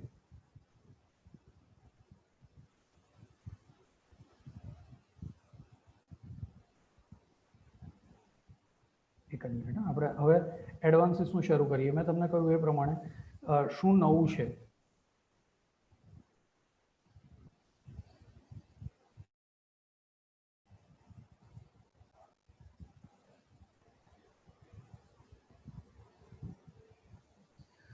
પહેલા શું કરતા હતા આપણે, લાર્જ એડવાન્સીસના પેલા 2 કરોડની ઉપરવાળાના એનેક્સર બનાવતા હતા, યાદ છે? જે આપણને લોકો સૌથી છેલ્લે દિવસે આપતા હતા. કેમ? કારણ કે જો પહેલે દિવસે આપી દે ને આપણે એમાંથી જ કાઢી દઈએ, હા ભાઈ ચલો આમાં તમે સ્ટોક સ્ટેટમેન્ટ આટલા નથી આવ્યા, રિન્યુઅલ ઓવરડ્યુ છે, આટલું છે, ક્વેરી પતી ગઈ. એટલે છેલ્લે દિવસ સિવાય આપણને પેલા 2 કરોડની ઉપરવાળા એડવાન્સીસના એનેક્સર આપતા નહોતા. મજા શું પડી આ વર્ષે? ચેન્જ ક્યાં આવી ગયો? 2 કરોડની જગ્યાએ કેટલા કરી દીધા? 2 કરોડની જગ્યાએ એ લોકોએ ચેન્જીસ કરી દીધો. અહીંયા તમે જોઈ રહ્યા છો એ પ્રમાણે 10 કરોડ. ગયા વખતે પણ પર્સન્ટેજ વાળું હતું, પણ પર્સન્ટેજની અંદર પેલું 2 કરોડમાં બધું કવર થઈ જતું હતું. હવે આ વખતે પર્સન્ટેજ પર પણ ધ્યાન આપવું પડશે, કારણ કે 10 કરોડની ઉપર મારે ત્યાં કોઈ એડવાન્સ નથી સાહેબ, નોટ એપ્લિકેબલ. ના, what do they have defined? Large advances are those in respect of which the outstanding amount is in excess of the 10% of the total outstanding balance of the fund-based and non-fund-based advances of the branch, or 10 crore whichever is less. એટલે બ્રાન્ચનું total outstanding of the advances 70 crore રૂપિયા છે તો 7 કરોડથી ઉપરનું દરેક account large advances ગણાશે. 20 કરોડની બ્રાન્ચ છે તો 2 કરોડથી ઉપરનું બધું, કારણ કે 2 કરોડ 20 કરોડના 10% અથવા 10 કરોડ whichever is less. સમજ પડી? તો આપણને આમાં 10 કરોડ પકડીને બ્રાન્ચ મેનેજર એવું કહે કે 2 કરોડથી નીચેનાને જોવાના નથી, સોરી 10 કરોડથી નીચેનાને. ના, એવું નથી સાહેબ. ટોટલ એડવાન્સીસના 10% અથવા 10 crore.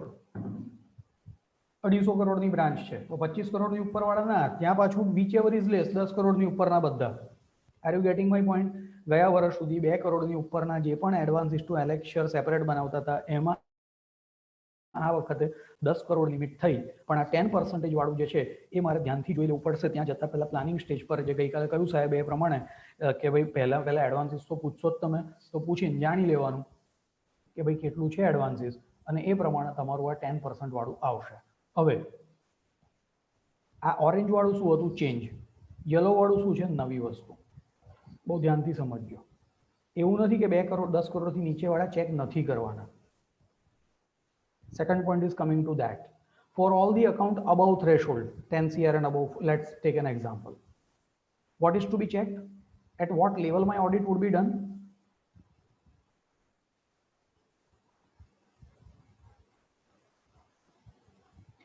Non-fund based advances to be ascertained for total, whatever is the exposure. કારણ કે 10% લખ્યા છે ને એ લોકોએ સેના ટોટલના, રાઈટ. CIF બેઝ મને ના ખબર પડી, મીરભાઈ જરા એલાબરેટ કરો. હવે જુઓ આમાં શું ચેક કરવાનું કે છે આ લોકો? All the account above threshold 10 કરોડની ઉપરનામાં, એનામાં શું ચેક કરવાનું છે? Transaction audit, specific detail to be seen and commented. Clear? Whereas below threshold 10 કરોડની નીચે વાળા અથવા જેવી 10%ની નીચે વાળા needs to be check and commented upon. એટલે અબાઉ વાળા જે છે એમાં તો not only the position but transaction પણ મારે ચેક કરવાના છે, અને બિલોમાં process only. This is what is a mere interpretation according to me for the same. One of the account based on selection is not shown in the balance sheet means one borrower avail more than one facility. તો borrower wise facility આપણને મળી જ જાય ને advances નું total. તમને તરત પૂછો કે ભાઈ આ એક્સ લિમિટેડ છે એનું એક્સપોઝર કેટલું છે, તો એ કહેશે કે ભાઈ 10 કરોડની સીસી છે, 15 કરોડ રૂપિયાની નોન ફંડ બેઝ લિમિટ છે, અને અત્યારે એણે 7 કરોડ સીસી વાપરેલી છે અને 10 લાખ રૂપિયાની એની એલસી 10 કરોડની એલસી છે ડિવોલ્વ વાપરેલી છે, તો 10 + 10 20 કરોડ તમારું એનું એક્સપોઝર થયું. આઉટસ્ટેન્ડિંગ શબ્દ કયો વાપર્યો છે? આઉટસ્ટેન્ડિંગ. બરાબર છે? તો એ પ્રમાણે આપણે આનું ચેક કરવાનું રહેશે. હવે યલો વાળું ફરીથી વાંચીએ તો આનો મારો ઇન્ટરપ્રિટેશન બે ભાગમાં એવો થાય છે. એક, બિલો થ્રેશોલ્ડ, અબાઉ થ્રેશોલ્ડ.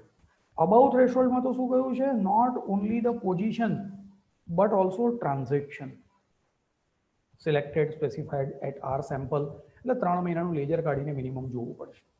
અને above threshold, again I will have to go through the procedure to be checked and commented upon.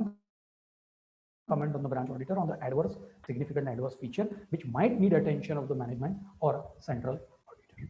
So this is what is the interpretation of this total non-fund base of the branch from where to get. Sorry, આપણે એમને પૂછવું જ પડશે કારણ કે non fund base વસ્તુ તમારા balance શીટમાં રિફ્લેક્ટ થતી નથી. Yes, I got your previous question now. that we will have to ask.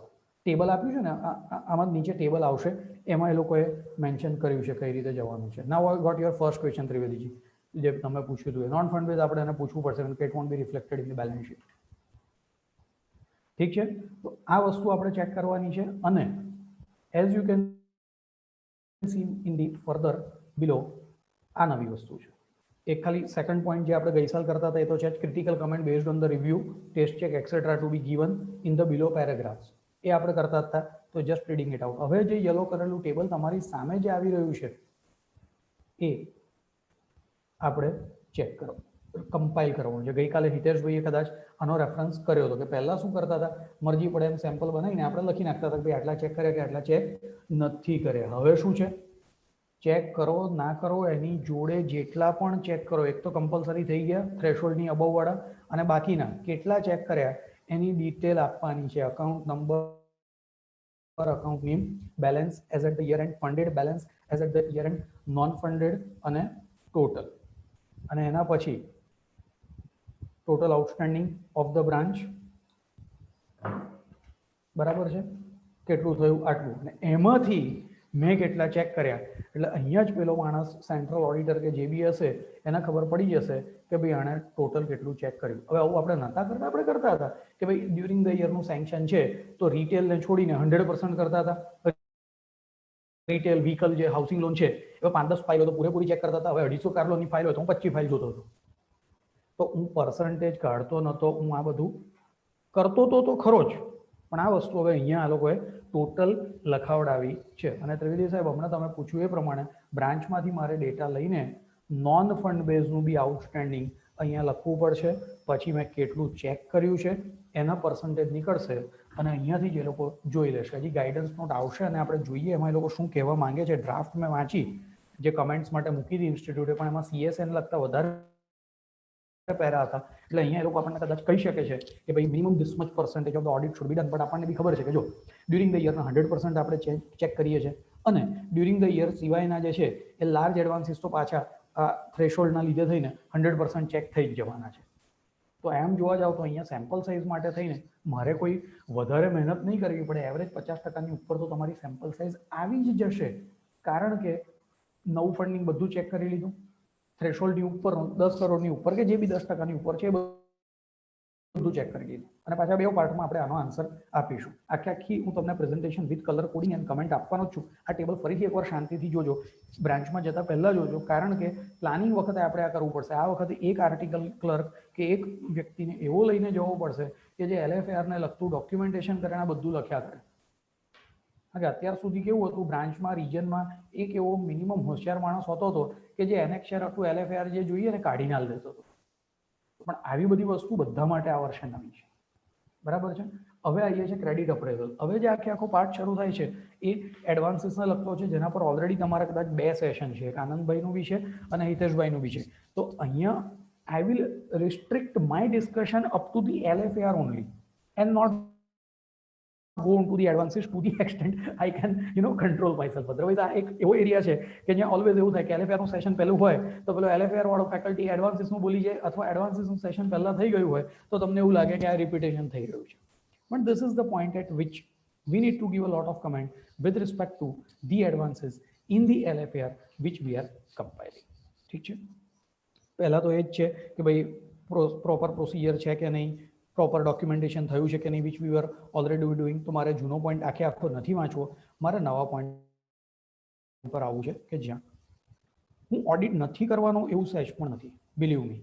પણ મેં ઓડિટ કર્યું છે એનું ડોક્યુમેન્ટેશન અને એવિડન્સ અને રિપોર્ટિંગ. જ્યારે આજે આપણે કામ કરી દેવાનું હોય ને તો આપણે કરી દઈએ, પણ એ કામ કર્યા પછી કોઈકને બતાવવાનું હોય, at that time we need a lot of documentation, and if I do the documentation is to be a document, it has to be a documentation file of a chartered accountant, not an article trainee or not a layman. તો એવી પરિસ્થિતિમાં આ બધું કામ વધશે. Have you come across cases of the quick mortality? Yellow એટલા માટે રાખ્યું છે કે ગયા વર્ષ સુધી ક્વિક મોર્ટાલિટી આપણે ચેક કરતા હતા, નવું કશું નથી, right? But we would be checking it over here more carefully. Have you come across the cases of the, મેં જે પેલી સ્લાઇડ હતી ને, એકાદ મિત્રએ મને કહ્યું હતું સ્ક્રીનશોટ પાડવો છે સાહેબ, એ સ્લાઇડ પર ફરતી આવો, જે પેલા 12-15 નવા પોઈન્ટમાં હાઇલાઇટ કર્યો, ત્યાં પોઈન્ટ હતો ક્વિક મોર્ટાલિટી એટલે શું? ખાતું ખુલ્યાના, એડવાન્સીસ આપ્યાના 12 મહિનામાં NPA થઈ ગયું, તો એને કહેવાય ક્વિક મોર્ટાલિટી, બાળ મૃત્યુ. Have you come across cases of the quick mortality in account where the facility become non-performing within a period of 12 months from the date of the first sanction? Details of such account will be provided in this manner: account name, number and balance at the year end. Either કોઈ રીઝનથી તમે એને NPA કરી રહ્યા છો, આ વર્ષે તો union of India વાળા પેલા કેસના લીધે થઈને એવું કંઈક થવાનું નથી, કાલે હિતેશભાઈ કહેશે, તમને આનંદભાઈ પણ કહેશે. બાકી ઓલરેડી NPA થયેલું હોય તો મારે એની ડિટેલ આપવાની છે. આ વર્ષે મોટા ભાગે નહીં આવે, પણ આવતા વર્ષે કે જ્યારે પણ જો કોઈ પોઈન્ટ અહીંયા રિપોર્ટિંગમાં આવે તો વિગતો આપવાની જોડે જોડે ડિટેલમાં જવું પડશે, કારણ કે છેલ્લે 2 પોઈન્ટ બહુ જ વિગતમાં પૂછ્યા છે કે ભાઈ એવું કોઈ વસ્તુ તમને ફ્રોડની હિન્ટ આપે છે તો આ ખાતું તો ક્વિક મોર્ટાલિટી થઈ ગયું, NPA થઈ ગયું, પ્રોવિઝનિંગ બરાબર છે, મારે અહીં ડિટેલમાં જવાની જરૂર જ નથી. ના ભાઈ, ડિટેલમાં જવાની જરૂર છે. બાકી તો તમને NPA નો સેપરેટ ક્વેશ્ચન છે કે ટોટલ NPA ના પર્સન્ટેજ પ્રમાણે પ્રોવિઝનિંગ કર્યું કે નહીં. આ NPA થયેલું છે તેમ છતાં સ્પેસિફિક વિગત માંગે છે. According to me, here I be going into the ledger of the same and looking to it, why it could not serve the interest, why it could not serve the installment, and how did it went for NPA, and before it became NPA, how the account was being standard, ક્યાંથી પૈસા આવતા હતા, interest સર્વ થતું હતું કે નહીં, અને કોઈ રિલેટેડ પાર્ટીને લગતા ટ્રાન્ઝેક્શન છે કે નહીં. I might again go and check those related party or those from whose account the amount had come and the account was dragged, થોડો વખત ખેંચ્યું હતું અને સ્ટાન્ડર્ડ રાખવા માટે. હા સાહેબ, જો વધારે અકાઉન્ટ હોય ક્વિક મોર્ટાલિટીના તો અહીંયા એનેક્શર તરીકે આપવું પડે, એકાદ બે હોય તો નહીં. અને આ વર્ષમાં ક્વિક મોર્ટાલિટી એટલે આવશે નહીં, કારણ કે નવું એડવાન્સીસ એક્સેપ્ટ રિટેલ અને કોવિડ લોન જાજુ બધું થયું નથી અને થયું હોય તો આ વર્ષમાં NPA due to that union of India વાળું કેસ જે થયું છે એના લીધે આવશે નહીં. પણ હા, તમારી વાત સાચી છે, જ્યારે પણ એક કરતાં વધારે કેસીસ અહીંયા આવશે તો I might have to give an annexure. અને હવે એનેક્શર માટે ચિંતા કરવાની એટલે જરૂર નથી. દરેક બેંકે છે ને આખું એક્સેલ બેઝ બનાવી દીધું છે. એટલે અહીંયા જેવી તમારે ક્વેરી લખવી હોય આઈધર અહીંથી તમને એનેક્શરમાં લઈ જશે અથવા કહેશે insert lines over here. So no need to worry about the same. બીજું નવો point, whether the borrower account the applicable interest rate is correctly fed into the system or not. આપણે સેમ્પલ બેઝ પર જોતા હતા આ વસ્તુ, પણ કોઈ દિવસ સ્પેસિફિક રિપોર્ટ નતા કરતા. અહીંયા એ સ્પેસિફિક રિપોર્ટિંગ કરાવે છે. એટલે ભલે પોઈન્ટ એને એડવાન્સીસમાં લખ્યો છે, પણ આ P&L નો છે એમ જોવા જાવ તો તમારી પાસે રેવન્યુ લીકેજ બી ચેક કરાવી લે છે કે ભાઈ સિસ્ટમમાં સાચો ઇન્ટરેસ્ટ રેટ આ લોકોએ મૂક્યો છે કે નહીં. કુંતલભાઈનું કદાચ છે ને લેક્ચર એડવાન્સીસમાં, સોરી ટેકનોલોજીમાં, એની પાસેથી તો કમાન્ડ મળશે જ, પણ બે કમાન્ડ લખી લેજો ફિનેકલ 10 ના. હા, HACLINQ HACACLINQ HACLINQ અને બીજું HINTPRF. ACLINQ માંથી શું થશે? ઇન્ટરેસ્ટ રેટની ઇન્ક્વાયરી થશે કે ભાઈ બરાબર રેટ છે કે નહીં. અને ઇન્ટરેસ્ટ PRF માંથી શું થશે? કેટલી વાર વર્ષ દરમિયાન ચેન્જ થયો કે નહીં. જનરલી વર્ષ દરમિયાન કેટલી વાર રેટ ઓફ ઇન્ટરેસ્ટ ચેન્જ થયો, બેંક જે બી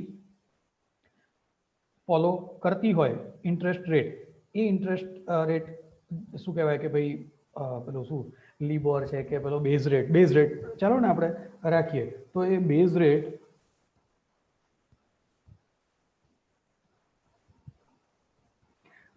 કેટલી વાર ચેન્જ થયો પૂછી લો. બે કમાન્ડ મેં લખી દીધા ત્યાં તમારા માટે ચેટ બોક્સમાં. તો બેઝ રેટ કેટલી વાર ચેન્જ થયો એ તમે ચેક કરી લો અને એને પૂછો કે ભાઈ આ બેઝ રેટ પ્રમાણે પોઈન્ટ નંબર 3 આપણી સિસ્ટમમાં રેટ બરાબર આવી ગયો કે નહીં.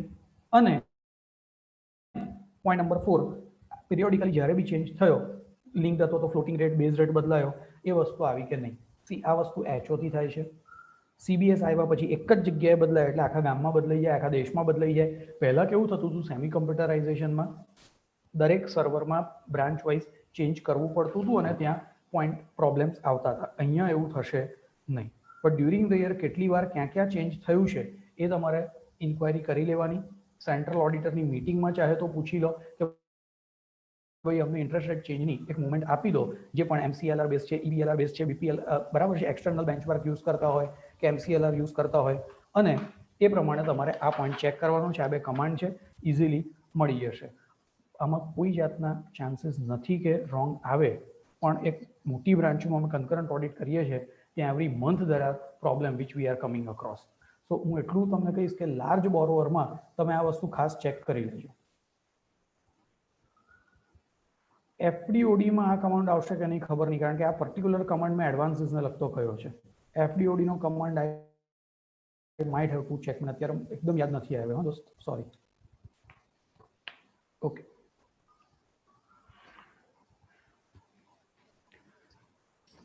તો પહેલામાં પહેલું પોઈન્ટ એ થયું કે ભાઈ આપણે એટલું કોન્ફિડન્ટ હોઈએ, હું પણ હતો, પણ એક બહુ જ મોટી બેંકની એક લાર્જ બ્રાન્ચ અમે કન્કરન્ટ ઓડિટ કરી રહ્યા છે અને ત્યાં છેલ્લા 3 મહિનામાં એવું જોયું કે ત્યાં સિસ્ટમમાં ચેન્જ થયું હતું પણ પાર્ટીને કંઈક અલગ રેટ લાગતો હતો. તો આપણે જે 10 કરોડની ઉપરવાળા કે જે બી મોટા બોરોવર છે એમાં એ સ્ટ્રોંગલી રેકમેન્ડ કે એકવાર એનો સેન્કશન લેટરનો ઇન્ટરેસ્ટ રેટ અને ત્યાં આગળ applicable interest rate proper charge થયો છે કે નહીં તમે એકવાર ચેક કરી લેજો. Wrong interest rate may happen if new advance account is not properly categorized into the scheme. Very true, sir. Categorise નથી કરતા. અહીંયા ચલો તમને એક બીજો ઓપ્શન એક પોઈન્ટ ડિસ્કસ કરી લઈએ. જેટલી જ કંપનીઓને કે જેટલા બોરોવરને રેટ ઓફ ઇન્ટરેસ્ટ આપવામાં એ લોકોએ MSME નો બેનિફિટ આપ્યો છે, એ લોકોનું MSME સર્ટિફિકેટ ચેક કરી લેવું. આ વર્ષે તો બધાને નવા આવી ગયા ઉદ્યમ આધાર, પણ જૂનામાં તો હું ખાસ કહેતો હતો કે 5 વર્ષ પહેલાનું એ પેલું સ્મોલ કે માઇક્રોનું સર્ટિફિકેટ લઈને ઇન્ટરેસ્ટ રેટનો બેનિફિટ લઈ રહ્યો છે. એની છેલ્લી બેલેન્સ શીટ રિન્યુઅલમાંથી કાઢીને જુઓ અને એની ફિક્સ અસેટ જુઓ, ઇન્વેસ્ટમેન્ટ જુઓ, યુ વિલ સી કે it is no more a micro or no more a small entity ever. અને અકોર્ડિંગલી મેં ત્યાં રેટ ઓફ ઇન્ટરેસ્ટ ચેન્જ કરાયા છે અને 10,000 કરતાં વધારે ઇફેક્ટ આવે તો એ MOC પાર્ટ 2 અધર દેન એડવાન્સીસની MOC દ્વારા રૂટ થાય. આ વખતે તો મોટાભાગના બધાના નવા ઉદ્યમ વગેરે આવી ગયું છે તો વાંધો નહીં આવે, પણ ઘણી જગ્યાએ જે ત્રિવેદી સાહેબે કહ્યું એ એક્ઝામ્પલ બી એટલું જ સાચું છે કે you would come across કે ભાઈ wrong scheme નાખી દીધી, wrong code નાખી દીધો, તો there are chances that you would arrive at the wrong interest rate. Sample basis પર large advance માં compulsory બધામાં અને central basis પર sample basis પર અમુકમાં ચેક કરી લેવાના. ઠીક છે? So that was about this thing. Have you come across the cases of the frequent renewal or the roller or the short term loan? If yes, give the detail of the same. આ વખતે short term loan બી આપી છે પણ Covid વાળી છે, પણ એના સિવાયની કોઈક હોય તો કેવી રીતે આપી છે? ફ્રીક્વન્ટ રિન્યુઅલ કેમ થાય અને એ રિન્યુ કે રિવ્યુ કર્યા, શોર્ટ રિવ્યુ કર્યા તો કેવી રીતે કર્યા? Without document, without stock statement વગર કેવી રીતે રિન્યુઅલ થાય? That means it's a merely on paper they have done. So these things one need to check very carefully. અને જો શોર્ટ રિવ્યુ કર્યું હોય અને કોન્સ્ટન્ટ રહે તો આઈરેક નોર્મ્સ પ્રમાણે આ વર્ષે એને કઈ રીતે એનપીએ કરશો એ પોઈન્ટ તમે એડવાન્સીસના કાલના લેક્ચરમાં ધ્યાનથી ફરીથી એકવાર જોઈ લેજો. પણ કોઈ પણ અકાઉન્ટમાં અહીંયા આગળ આવી રીતે કન્ટિન્યુઅસ રિવ્યુ થયું છે અને એવી રીતે રિન્યુઅલ થઈ છે કે ભાઈ એને ઓડિટેડ બેલેન્સ શીટ બી ના આપી કે સ્ટોક સ્ટેટમેન્ટ બી ના આપ્યું અને તમારું આ રિવ્યુ કે રિન્યુ થયું હોય, સો ડેફિનેટલી આઈ વિલ સે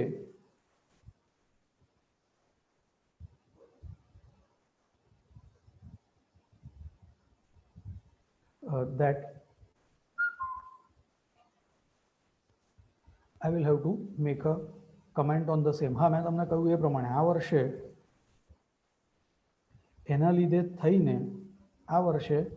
એના લીધે થઈને એનપીએ નહીં થાય, પણ તમે ક્લિયરલી લખી શકો કે ભાઈ આ આવી રીતની વસ્તુ છે અને if not properly taken care, it would definitely would have resulted into the NPA. તો એ રીતે આ વસ્તુનો પોઈન્ટ આવશે. Okay,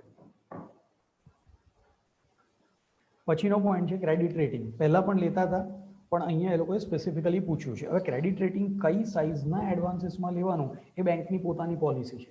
so I have to ask કે ભાઈ બેંકની પોલિસી કઈ છે? there are 6 RBI accredited approved credit rating agency.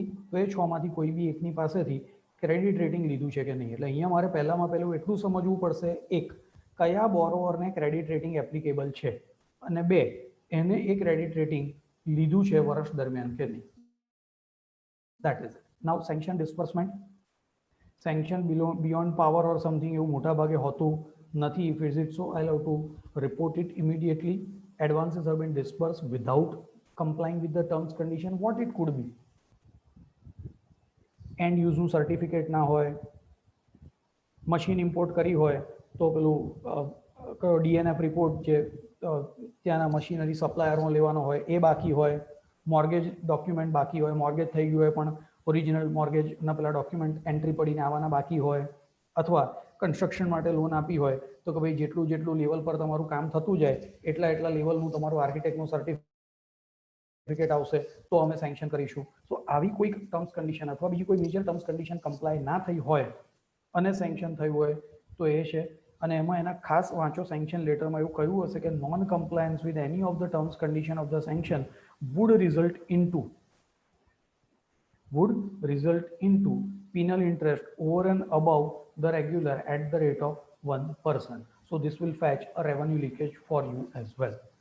Away point number 3, newly added, did the bank provide loan to the companies for the buyback of the shares and securities? સૌથી પહેલા એટલું સમજો કે ભાઈ આપણે ત્યાં જેના ઇશ્યુડ શેર્સ હોય એવી કેટલી બોરોવર એન્ટિટી છે, અને અગર છે તો have they done buyback during the year? So as per the RBI norms or as per the Companies Act RBI norms, one cannot give loan or fund to anybody for doing buyback of the share. So if at all there has been given a funding to a company for doing buyback or not, that's where they want auditors comment. But you look at the point whether into the small, mid-size or the rural branches which we generally audit, shall there be any such point or not? If any point is there, then only you may have to require to comment whether the branch has used the whether the borrower has used bank's fund for buyback or not. હવે એને ખબર જ છે ના થાય એટલે કરશે તો પણ કોઈ બી ડિઝાઇનર મોડમાં જશે સીધું તો આપણને એવિડન્સ મળશે નહીં. But rarely we would come across any this thing like that. હવે પછીના પોઈન્ટ્સ છે they are related to the documentation. There are no more changes. If there is any deficiency in the documentation execution, I need to check deficiency in the documentation, including non-registration of the charges, non obtaining of the guarantee, etc. ગયા વર્ષે ઘણી બધી જગ્યાએ પેલું stamp એક્ટના ચેન્જના લીધે અહીંયા point આવ્યો હતો, પણ હવે more or less there circular are pretty clear અને મોટા ભાગે દરેક જગ્યાએ હવે પ્રોપર સ્ટેમ્પ વપરાવાનો શરૂ થઈ ગયો છે. Then advance against the lien of the deposit have been granted without marking a lien on the bank deposit. આપણે આ પોઈન્ટ હંમેશા ચેક કરતા હોઈએ છે. And a related account, that is the new thing.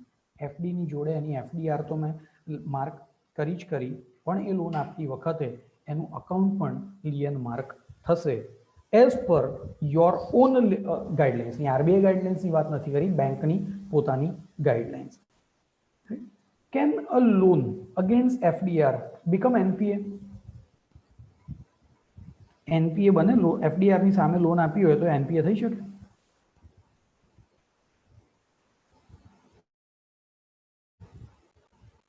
થાય કે ના થાય? આપણે હંમેશા એ લોકો એવું જ સમજાવતા હતા. આર્ટિકલશીપ પણ પહેલે દિવસે બી ગયા હતા બેંક ઓડિટમાં અને ઓડી FD ચેક કરતા હતા, તો આપણે શું સમજાયું? આમાં બહુ ચિંતા જ નહીં, જોવાનું જ નહીં, આખો દિવસ NPA ના થાય, FD આપણી પાસે પડી છે. કયા કેસમાં NPA થઈ શકે? ધ્યાનથી સમજજો. FD હતી 12%ની, 15%ની, 10 વર્ષ પહેલા 8%ની, 9%ની, તો એની ઉપર 1.5% ચડાવીને 10.5% લોન આપી, અથવા 9%ની FD હતી ને 11% લોન આપી. FD દર વર્ષે ઓટો રિન્યુ થશે at a prevailing market rate. તો FD ઓટો રિન્યુ થતા થતા 5% આવી ગઈ અને પેલી લોન હજી કેટલી છે? 11% છે, 9+2. હવે ઓવરડ્યુ ઇન્ટરેસ્ટ અને FD નું ઇન્ટરેસ્ટ સામ સામે એવી રીતનું થઈ ગયું કે the interest remain overdue. Bank need to square up, but sometime this is not observed and we had come across the cases. અને આ બહુ નાનું વસ્તુ હતી, પણ ચર્ચા કરવાનું કારણ એકમાત્ર એટલું જ હતું કે ઘણીવાર એવું થાય કે ભાઈ ODFD માં તો લિયન માર્ક સિવાય કશું જોવાનું જ નહીં, કારણ કે તો NPA થઈ જ ના શકે. So just we need to be little worry about in this case. Now supervision, review and monitoring વાળા પોઈન્ટ પર આગળ વધીએ. એમાં શું ચેન્જ થયો છે? ચેન્જ એનો એ પ્રોસિજર એની એ જ છે, ખાલી પીરિયડમાં મોડિફિકેશન થયું છે. Is the procedure laid down by the controlling authority of the bank for periodic review, etc., balance confirmation followed by the branch or not? Provide analysis of the account overdue for the renewal. What in your opinion are major shortcoming? This is the newly added line. They are asking our comment on if there are any shortcoming. Secondly, earlier it was 6 months to 1 year, and over 1 year that periodicity has been changed, and you can see those two orange paragraphs that between 3 to 6 months and 6 months and above. So here there is a little change. Now stock and book date statement etc. એ બધું properly આવે છે કે નહીં, that one need to check. પછી જે point add કર્યો છે, અત્યાર સુધી ક્યાં અટકી જતું હતું? સ્ટોક બરાબર આવ્યા છે કે નહીં, ડિટેલ્સ છે કે નહીં, ફાઇનાન્શિયલ સ્ટેટમેન્ટ આવ્યા છે કે નહીં, અને એક્શન લીધી છે કે નહીં, if it is not adequate. અહીંયા technically you are suppose to answer DP is properly computed or not. એટલે પહેલા જ પેલા પોઈન્ટ વખતે એટલા સેમ્પલ મારે કાઢીને રાખવા પડશે કે આ દરેક વસ્તુનો આન્સર હું પ્રોપરલી આપી શકું. ડીપી કોમ્પ્યુટેશનમાં ક્રેડિટર હવે કમ્પલસરી બાદ કરવાના છે, બધાને ખબર છે. પહેલા બેંકો પોતપોતાની પોલિસી ફેરવતી હતી. માર્જિન ઘણીવાર અમુક પ્રાયોરિટી સેક્ટરમાં કે અમુક જગ્યાઓ પર માર્જિનના અલગ અલગ નિયમો હોય છે, એ ચેક કરવાના. કોઈ જગ્યાએ એવું હતું કે ભાઈ PSU હોય ડેટર્સ, તો 90 દિવસની જગ્યાએ આપણે 120 દિવસ લેવાના અને માર્જિન 40%ની જગ્યાએ 20% લેવાનું. So in that case, we came across that they have modified intentionally the definition of PSU. Instead of the IPCL, GIPCL or GSFC to be taken in that, they have taken every company whose name ended with the Limited, LTD, including Reliance Limited as a PSU, where and done the comfortable interpretation. So DP working check very carefully, and if due to DP ના બનતી હોય અને 3 મહિનાથી વધારે outstanding રહે તો અહીંયા આગળ સ્ટ્રોંગ કમેન્ટ તમારે આપવાની રહેશે. तो सैंपल बेसिस पर one will have to check the DP working, whether the latest audited financial statements are obtained for the accounts review and renewed during the year or not, and if not, it would further result even into penal interest and an annexure to be given over here.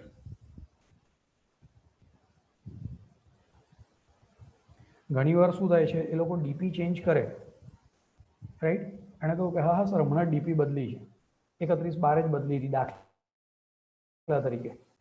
સાહેબ શેના base પર બદલી? During the year આ વસ્તુ ખાસ check કરજો. ડીપીની change કરવાની date તમને મળી જશે એના એકાઉન્ટમાં જશો એટલે. એણે 31/12 ડીપી બદલી. સાહેબ મને 31/12 સ્ટોક સ્ટેટમેન્ટ આપો ને. 30/9 ડીપી બદલી. સાહેબ 30/9 સ્ટોક સ્ટેટમેન્ટ આપો ને. એ કહેશે કે સ્ટોક સ્ટેટમેન્ટ તો છે જ નહીં. તો તમને શું સપનું આવ્યું હતું, તમે શેના બેઝ પર ડીપી બદલી? If you do not have the corresponding value of the security, primary security on your hand, how there can be change into the drawing power? કોઈ એકાઉન્ટમાં એવું લાગે કે બધાની ડીપી બહુ જ પ્રોપરલી બેઠી છે, કોઈ જગ્યાએ ડીપીનો કોઈને પ્રોબ્લેમ નથી થતો, તો એમાં ચેક કરવાનો, ટ્રેલ શોધવાની કે ભાઈ ડીપી કેટલી વાર ચેન્જ થઈ. ચેન્જ શેના બેઝ પર થાય? સ્ટોક અને બુક ડેટના વેલ્યુએશન પર. એ દિવસનું સ્ટોક કે બુક ડેટ સ્ટેટમેન્ટ મંગાવો. પહેલા તો કોઈ દિવસ નહીં હોય એવું બી બનશે, અને હશે અને એની સ્ક્રુટિની કરશો તો એમાંથી રિલેટેડ પાર્ટી ટ્રાન્ઝેક્શન કાઢી નાખો. ઘણી બધી કંપનીઓમાં એવું હશે, ડાઇઝ, જીગ્સ, મોલ્ડ્સ, લૂઝ ટૂલ્સ, એ વસ્તુ સ્ટોકમાં ના આવે પણ સ્ટોકની અંદર નાખેલું જોવા મળશે. રો મટીરિયલ અને ફિનિશ ગુડ્સ તો ચલો માર્કેટ રેટ પ્રમાણે હશે. ઘણીવાર you will find that WIP નું વેલ્યુએશન એટલું બધું વધારે હશે કે જે પોસિબલ જ ના થાય. સ્ટોક હોય ના તો ડીપી બને જ નહીં, બુક ડેટ હોય તો બુક ડેટ પૂરતી ડીપી બને.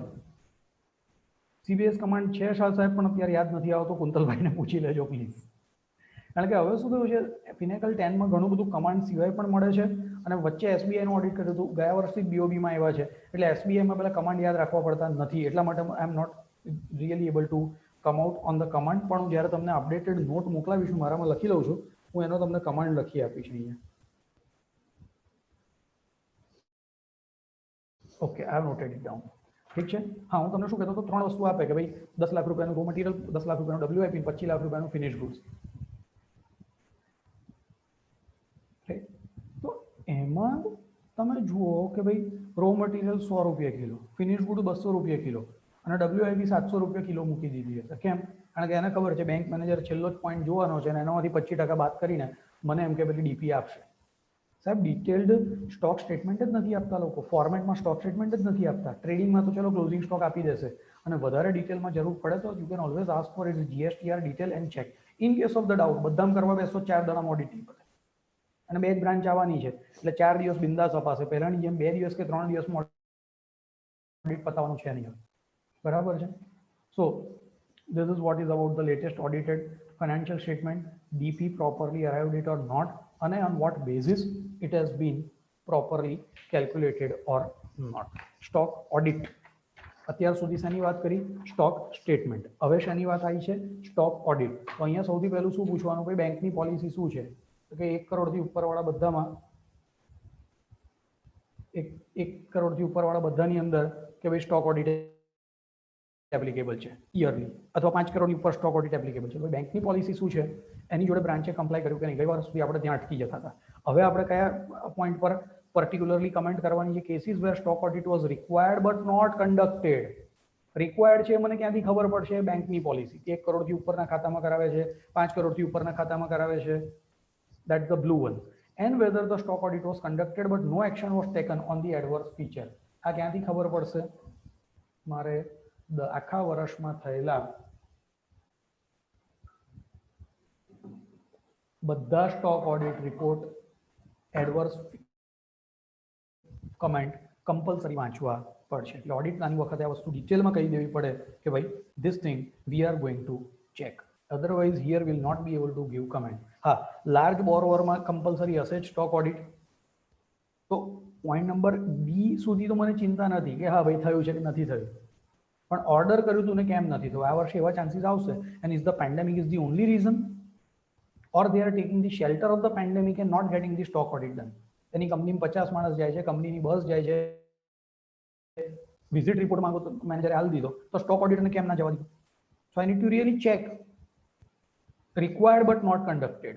And when conducted, what are the adverse feature they have given and whether branch has taken any action or not. Not only here, last miscellaneous વાળા પોઈન્ટમાં બી આવ્યું છે, પોઈન્ટ નવો add કર્યો છે કે આખા વર્ષમાં કેટલા ઓડિટ થયા મારા સિવાય, અને બધાની અંદર આ ભાઈએ કમ્પ્લાયન્સ આપ્યું છે કે નહીં એની ઉપર કોમેન્ટ મારે સ્ટેચ્યુટરી ઓડિટરે લખવાની છે.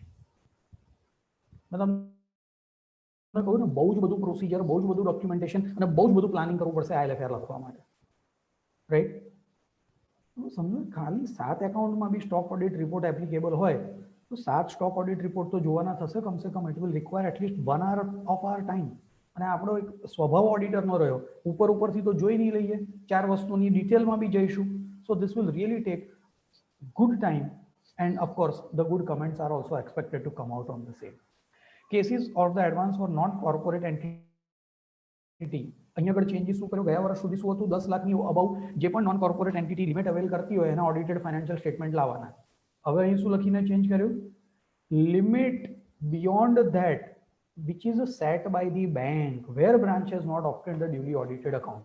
હવે આ દરેક બેંકે નક્કી કરવાનું રહેશે કે ભાઈ ટેક્સ ઓડિટની મર્યાદા અમે માંગીશું કે ઓછી મર્યાદા હશે તો પણ અમે એને ઓડિટેડ સ્ટેટમેન્ટ લાવવા કહીશું. ગયા વખતે હતું લિમિટ સ્પેસિફાઈ કરેલી તો બી કેટલી જગ્યાએ આવતા હતા આપણને જ ખબર છે. સો here first day I will have to ask for the limit which is set by the bank this year and as per them have they obtained the audited financial statement or not. આ વર્ષે આમાં change એટલા માટે નહીં આવે કે સપ્ટેમ્બરમાં આ નવો LFR આવ્યા પછી I have not come across any internal circular in 2 or 3 bank where I do concurrent audit that this is the change into this particular point. પણ આ તો છેલ્લે દિવસે બી ચેન્જ લાવીને there could be anything. So I am not very specifically able to comment on this right now. પણ હા, જે બી limit fix કરે એની ઉપર ઓડિટેડ સ્ટેટમેન્ટ ના હોય તો આપણે અહીંયા point લખવાનો. And according to me, if it is clearly mentioned in the terms of sanction, it would demand for a penal interest. Penal ઇન્ટરેસ્ટમાં એવું કહે છે સાહેબ તમે બધું લખીને જશો, અમે રિકવર કરી રીતે કરશું, આ છે તે છે, પણ એનું RBI રફિયા ઓડિટ જુઓ કે એનું ઇન્ટરનલ પોતાનો ઓડિટ જુઓ, કોઈ જગ્યાએ એ લોકો એક વસ્તુ બી મૂકતા નથી. તો આપણે પણ ઠીક છે સાહેબ, તમારા ક્લાયન્ટ જોડેના સંબંધ સારા હોય, તમને એવું લાગતું હોય કે અહીંયા આગળ વોટ વી કોલ ક્લાયન્ટ જતો રહેશે તો એ તમે જોઈ લો, પણ મને તો ચાર્જીસ લેવા કહેલું છે ને મારે લેવા પડશે, right? Now due diligence report whether it is there on the record or not. ક્યારે ડ્યુ ડિલિજન્સ રિપોર્ટ લાગુ પડે? 2009માં CVCએ એપ્લિકેબલ કર્યું છે. સેન્ટ્રલ વિજિલન્સ કમિટીએ 2008નો સર્ક્યુલર છે કે there is a consortium finance. Your bank is a participating bank, not the lead bank, and your outstanding is more than 5 CR. So in that case, once in a period of 2 years, you will have to obtain the diligence report. કેમ સાહેબ? 1 કરોડ રૂપિયાની file હોય તો એક box file ભરીને document ભેગા કરું renewal માટે. અહીં શું છે? 5-10 કરોડ રૂપિયાનું મારું એક્સપોઝર છે, પણ બધા કાગળિયા કોની પાસે છે? તો બોલે લીડ બેંક પાસે. તો મને મારા કોન્ફિડન્સ માટે કશું જ જોઈએ. તો CVCએ આ મુદ્દો ઉઠાવીને 2009માં કહ્યું કે ભાઈ દર 2 વર્ષે એકવાર પાર્ટિસિપેટિંગ બેંકે ડિલિજન્સ રિપોર્ટ મંગાવી ઓડિટ સેપરેટલી કરાવીને લઈ લેવાનો. ઠીક છે? So that is what you need to check. સૌથી પહેલાં જેને પૂછી લેવાનું સાહેબ કોન્સોર્ટિયમ ફાઇનાન્સ છે હોય તો આ રિપોર્ટ લીધો કે નહીં. 25 પોઈન્ટનો રિપોર્ટ છે અને ક્વોલિફિકેશન છેલ્લે સેપરેટલી લખવા એમાં કહેલા છે. CS, ES, CWO 3 જણ આ રિપોર્ટ આપવા માટે અલાઉડ છે. ઠીક છે? But only thing applicability would be very rare except the corporate or the large branches. You would not come across this kind of the cases. Physical inspection of the security carried out by the controlling authority or not, and whether there is a substantial deterioration in the value of the security as per the latest financial statement or not. So here I may have to typically comment. અને ડિટીરિયોરેશનના કયા 2 મુદ્દા ધ્યાન રાખવાની જરૂર છે? Master circular para number 4.2.9.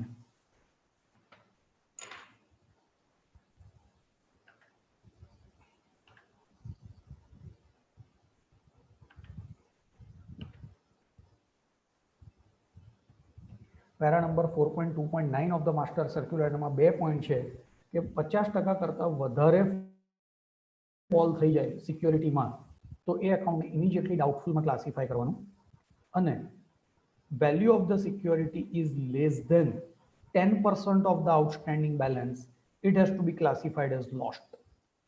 Para number 4.2.9 of the master circular dated July 1, 2015, as we all know, એમાં 2 point લખેલા છે.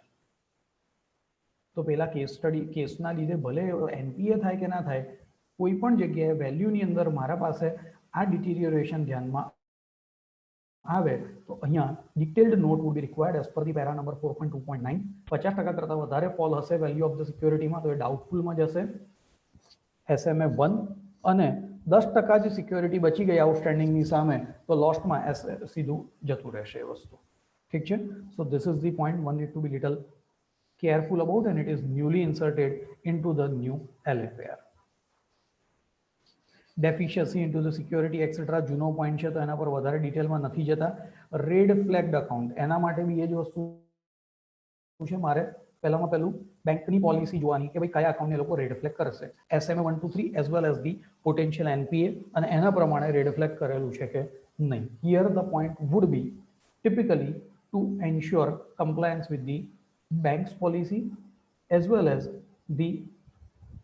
those 42 items which are covered to be red flag transaction as per the RBI circular. આ બે વસ્તુ તમે ખાસ ધ્યાન રાખી લેવાની અહીંયા, એટલે આ વસ્તુ મળી જશે. and here also one can ask for the command of Finacle or you can get a separate list of this. હવે પાછું જો સેપરેટલી શું માંગે છે? Comment on adverse feature considering significance in top 5 standard large advances. પહેલામાં તો separate sample size કઢાઈ તમે એનું ટેબલ આપ્યું. અહીં પાછા ટોપ 5 સાહેબ મારી તો રિટેલ બ્રાન્ચ છે, મારી તો ખાલી હાઉસિંગ લોન છે તો ભાઈ 70 લાખની હાઉસિંગ લોન બી ટોપ 5માં આવશે અને 40 લાખ રૂપિયાની ઓર્ડિનરી ગાડીની લોન આપી હશે તો એ બી ટોપ 5માં આવશે. કે બરાબર છે કે નાની બ્રાન્ચ હોય તો ટોપ 5માં કશું ના આવે એવું તો બનશે નહીં. તો એના પર બી મારે અહીંયા કમેન્ટ કરવાની છે. લીઝિંગ ફાઇનાન્સ એક્ટિવિટી મોટા ભાગે બ્રાન્ચ પર હોતી નથી તો every year we make no comment over there. Asset ક્લાસિફિકેશનમાં એ લોકોએ બહુ ઇન્ટરેસ્ટિંગ પોઈન્ટ અહીંયા પૂછ્યો છે કે જે ક્લાસિફિકેશન કર્યું whether this has happened without manual intervention or not. Generally આપણે BOB ની વાત કરીએ કે બીજી બધી બેંકોની બી વાત કરીએ તો બે સોફ્ટવેર હોય છે કે એસ્ક્રોમ જેમાં એડવાન્સીસનું કામ થાય અને બીજું આપણું ફિનેકલ. તો એસ્ક્રોમ હવે તો ટોટલી ઓટોમેટેડ છે, but initially I had come across કે ત્યાં આગળ લોકો મેન્યુઅલી ડેટ ઓફ NPA બદલી નાખતા હતા, રાઈટ, અને બીજા બધા ચેન્જીસ કરી દેતા હતા. So here I to very categorically comment કે ભાઈ આમાં જે પણ કામ થયું છે ક્લાસિફિકેશન ઓફ ધી એડવાન્સીસમાં it had happen absolutely without any manual intervention, right? So it depends and changes from bank to bank, so I'm not getting much of the detail. આપણે ક્યાં ધ્યાન આપવાનું છે? ફિનેકલ સિવાયનું જે સોફ્ટવેર એ લોકોએ કરીને આપ્યું છે એમાં કોણ ક્યાં કેવી રીતે ચેન્જીસ કરે છે and if there is any manual intervention possible there or not. 14 September 2020 નો એક NPA નું સર્ક્યુલર છે એ એની અંદર તમે જરાક ધ્યાનમાં લઈ શકો છો.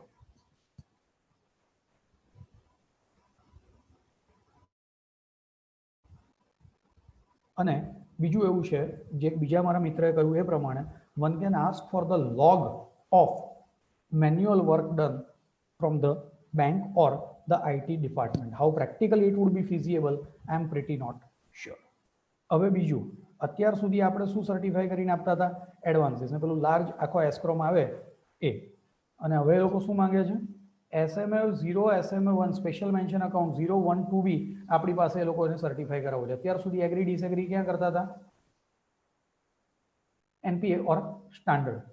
હવે not only this but in that special mention account SMA 1 2 0 1 2 that is 30 દિવસ 60 દિવસ અને 90 દિવસ સુધીના. એના પછી જશે સબસ્ટાન્ડર્ડ, ડાઉટફુલ અને loss once it is beyond 90 days. તો સ્ટાન્ડર્ડ અકાઉન્ટમાં બી જે સ્પેશિયલ મેન્શનની એ લોકો પોટેન્શિયલ NPA કે PNPA જે કહે છે એની કેટેગરાઇઝેશન કરાવે છે એ બી એ લોકો આપણી પાસે સર્ટિફાઈ કરાવે છે. ગઈકાલે હિતેશભાઈ બી આ જ પોઈન્ટ બોલ્યા હતા that I'm referring to this particular newly added point over here. List of the accounts in excess of 10 crore, if at all downgraded or upgraded, then I'll have to categorically comment. આ વર્ષે restructuring ઘણું બધું થયું છે, તો 10 કરોડથી વધારેનું કોઈ account upgrade ડીગ્રેડ થયું હોય તો એના ઉપર કમેન્ટ, રિસ્ટ્રક્ચરિંગ કમેન્ટ, રિસ્ટ્રક્ચર્ડ અકાઉન્ટનું લિસ્ટ અને એની કમેન્ટ, અને we will have to mention whether the RBI guidelines are followed or not. એડવાન્સીસના લેક્ચરમાં તમારું આ આરબીઆઈના સર્ક્યુલર ડિટેલમાં ડિસ્કસ થશે અને રિસ્ટ્રક્ચર્ડ અકાઉન્ટનું એક લિસ્ટ લઈને અહીંયા આપણે ચોંટાડી દેવાનું છે. And branch complies with the regulatory stand for stressed asset etc. taking the proper resolution process or not. So restructured માં 27/7/2019 નું સર્ક્યુલર વત્તા આ વર્ષના જે નવા સર્ક્યુલર છે એ બંને સર્ક્યુલર કામ લાગશે. Now whether the upgradation in the NPA etc. whether it is as per the norms or not, and if you disagree or agree to the same, that would be pointed out. અને disagree થાવ તો આમાં ફ્રોડને લગતો circular છે એ point પણ તમે refer કરી શકો. What is your specific point for disagreement to the same? Last 2-3 points with respect to the advances section. IBC, there has been an account wherein the process under IBC mandated but not initiated by the branch. આ વર્ષે તો 2021 માં તો થશે જ નહીં, 1 વર્ષ માટે સસ્પેન્ડ કરી દીધું છે IBC ને ઇનિશિયેટ કરવાનું, પણ આવતા વર્ષથી પાછું આ ચાલુ થશે. તો IBC નો મેન્ડેટ આવ્યો છે પણ IBC પ્રમાણે કામ કેમ ચાલુ થઈ શક્યું નથી? there I will have to comment. એના પછીનો પોઈન્ટ છે ECGC. પણ પહેલા આપણે ખાલી ડિટેલ આપી દેતા હતા, પણ આમાં ડિટેલની જોડે જોડે whether the rejection is there and properly considered while determining the provisioning. claim reject થયો એનો મતલબ શું થયું? to that extent the accounts become what? unsecured. અને unsecured account હોય તો એના પ્રમાણે પ્રોવિઝનિંગ એ રીતની આવે. તો ક્લેમ રિજેક્ટ થયા પછી પ્રોવિઝનિંગ પર શું ઇફેક્ટ પડશે એના માટે એક સ્પેસિફિક કમેન્ટ માંગી છે. બાકી લોજ, સેટલડ એન્ડ રિજેક્ટેડ ક્લેમની રજિસ્ટર લિસ્ટ તો આપણે ગયા વર્ષ સુધી લેતા જ હતા, પણ specifically they ask about the point of rejection. Now NPA માં વેલ્યુએશન રિપોર્ટ પોઈન્ટ નંબર 7 ક્યારે ક્યારે લઈએ છે that we already know, that is to be reported over here. Then recovery procedure, right of settlement beyond 50 lakh if at all given, it has to be reported. જૂનો જ point છે. 9 number, 10 number અને 11 number 3 નવા point છે. is there promptly ensuring execution of the decree obtained from and recovery or not? suit file વાળાની વાત છે. મોટા ભાગે હવે શું થાય છે, suit file અકાઉન્ટ બધા જ ક્યાંથી હેન્ડલ થાય છે? Centrally. so there won't be any much you and cry regarding the same. પણ રૂરલ બ્રાન્ચીસ હશે તો એમાં ક્યાંથી બધું ઇનિશિયેટ થાય છે? from where the decree would be obtained from the regular Mamlatdar office, magistrate office, and sometime the case would be first presented at the Lok Adalat. So in that cases I need to be little worried about or careful about. બાકી બધી બ્રાન્ચમાં જે legal department વગેરે હશે એ લોકો એમાં જતા રહેશે. Suite ફાઇલનું લિસ્ટ આપવાનું છે એજ વાઇઝ, પર્ટિક્યુલરલી જ્યાં ઓલરેડી આપણને ડિક્રી મળી ગઈ છે પણ due to certain reason it was not executed. આમાં બેંક પોલિસી જોવી પડશે કે ભાઈ જ્યારે રિકવર કરીને પૈસા લઈ આવો તો એ પહેલા વ્યાજમાં જાય કે મૂડીમાં જાય. બેંકની જે પોલિસી હશે એ પ્રમાણે એનું અપોર્શનમેન્ટ થશે. ડોક્યુમેન્ટ્સ, આ એક બહુ અગત્યનો મુદ્દો છે જેના પર છેલ્લા 4-5 વર્ષથી કુસ્તી આપણે કરીએ છીએ. શું? બ્રાન્ચની અંદર કશું જ નહીં, બધું જ ક્યાં? તો central processing house. Housing loan કેટલી થઈ? 70. આપણને માંડ 10ના ડોક્યુમેન્ટ જોવા મળે એ બી પેલું સેન્ટ્રલ પ્રોસેસિંગ હાઉસમાં આપણા જેવા 10 CA અલગ અલગ ખૂણામાં બેઠા બેઠા જુએ. અને જે રીતે આપણે કરતા હતા એની પર્ટિક્યુલર કમેન્ટ અહીંયા આપવાની છે. In case where the document are held at the central processing center or the offices, whether the auditor has received the relevant document which he had asked for to check on the test check basis, is he satisfied? If not, here he has to report.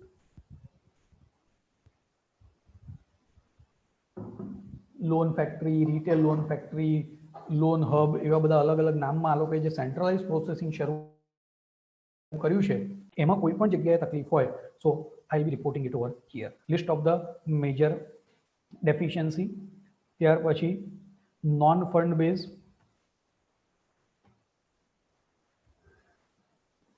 Non fund બેઝની અંદર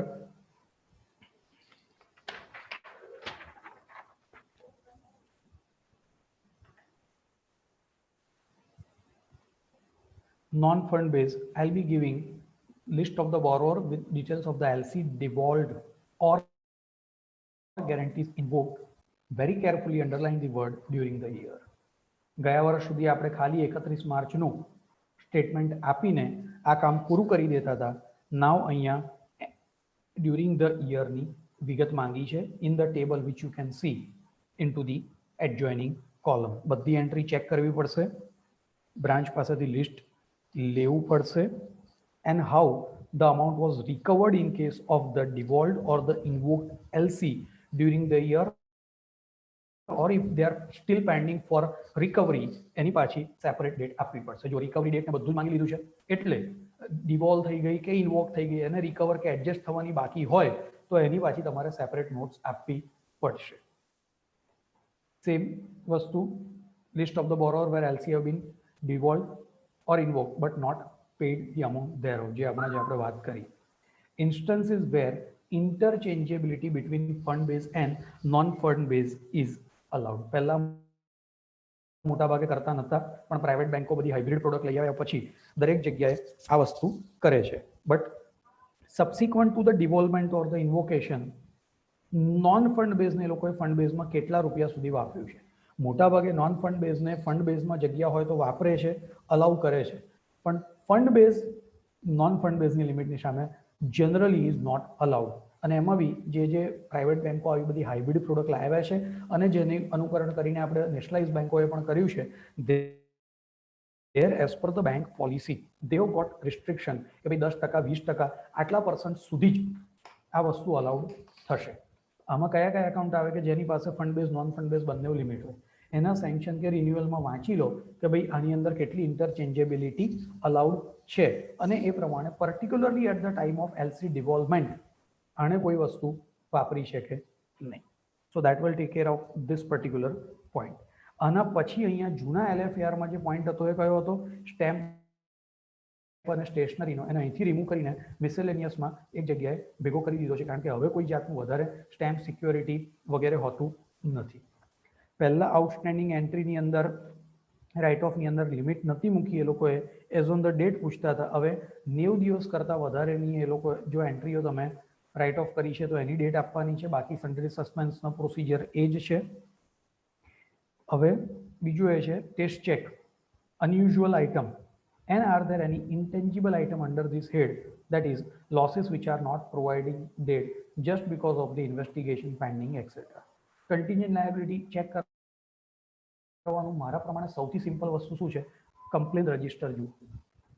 એવી કોઈ complain છે કે જેમાં બહુ જ બધું ઇન્ટરેસ્ટ રેટ કે ઇન્ટરેસ્ટને લગતી કોઈક કમેન્ટ આવી છે, and if you really come across something કે ભાઈ આમાં પેલા પાર્ટીએ ક્લેમ કર્યું છે એટલું જો ઇન્ટરેસ્ટ રેટ કે ઇન્ટરેસ્ટનો પોઈન્ટ આવ્યો અને બેંકને રિફંડ આપવું પડ્યું તો there would be a huge contingent liability. So you should go through the complaint register and see if any of the complaint goes against the bank, what would be the liability of the bank at the end, right? So that is about that point. પછી જે deposits છે, liability છે, there has been no much change. I know we are running out of the time, so I'm only now checking 2 or 3 points which are newly inserted. C point particularly તમારે આણંદમાં અને even આણંદની આજુબાજુની rural બ્રાન્ચમાં પણ applicable થશે. FCNR ડિપોઝિટને લગતો છે. Renewal of the FCNR deposit proper થઈ છે કે નહીં? Report whether the branch is satisfied itself with the non-resident status of the depositor and renewal is made as per the applicable regulatory guidelines and the original receipt soft copy have been dispatched or not. એટલે આમાં એક વસ્તુ પર point આવશે કે ભાઈ એ NRI છે તો જ તમે એમને FCNR એકાઉન્ટ ખોલ્યું છે કે નહીં, અને એ વસ્તુ બ્રાન્ચે ચેક કર્યું છે કે નહીં. એનો જે RBI સર્ક્યુલર બી છે અને બેંકની પોતાની ગાઈડલાઇન્સ છે એ વસ્તુ પર અહીંયા ધ્યાન આપવું પડશે. અને એના પછીનો પોઈન્ટ બી છે એના કન્ટિન્યુએશનમાં, is the branch complying with the regulation on minimum balance requirement and levy of the charges on non-maintenance of the minimum balance in the individual savings accounts or not. November 20/2014 નો circular છે આને લગતો.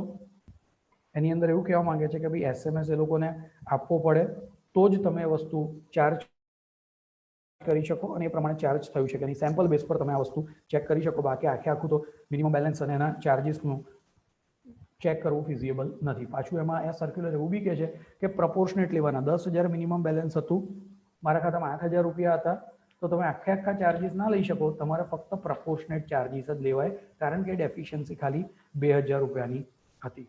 સો this kind of the details things are there. Sundry સસ્પેન્સમાં એક example મારે discuss કરવાનું રહી ગયું કે ભાઈ ત્યાં 90 દિવસની ઉપરની એન્ટ્રી પર તો તમે કમેન્ટ આપશો પણ ખાસ એ જુઓ કે મુવમેન્ટ ક્યાંથી થાય છે. સન્ડ્રીમાં આવેલી દરેક એન્ટ્રી ક્યાંથી રિવર્સ થાય છે. એક જગ્યાએ એવું ધ્યાનમાં આવ્યું હતું કે એક બોરોવરની અંદર ઇન્ટરેસ્ટ સર્વ થઈ જતું હતું.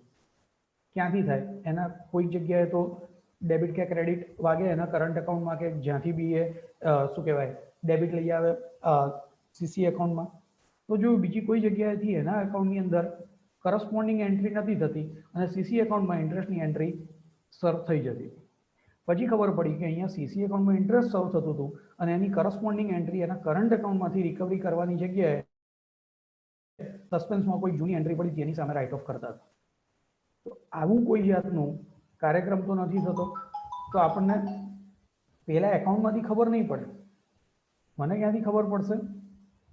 સન્ડ્રી સસ્પેન્સની અંદર આવી કોઈક મુવમેન્ટ આવશે, then I will be able to comment upon this kind of the thing.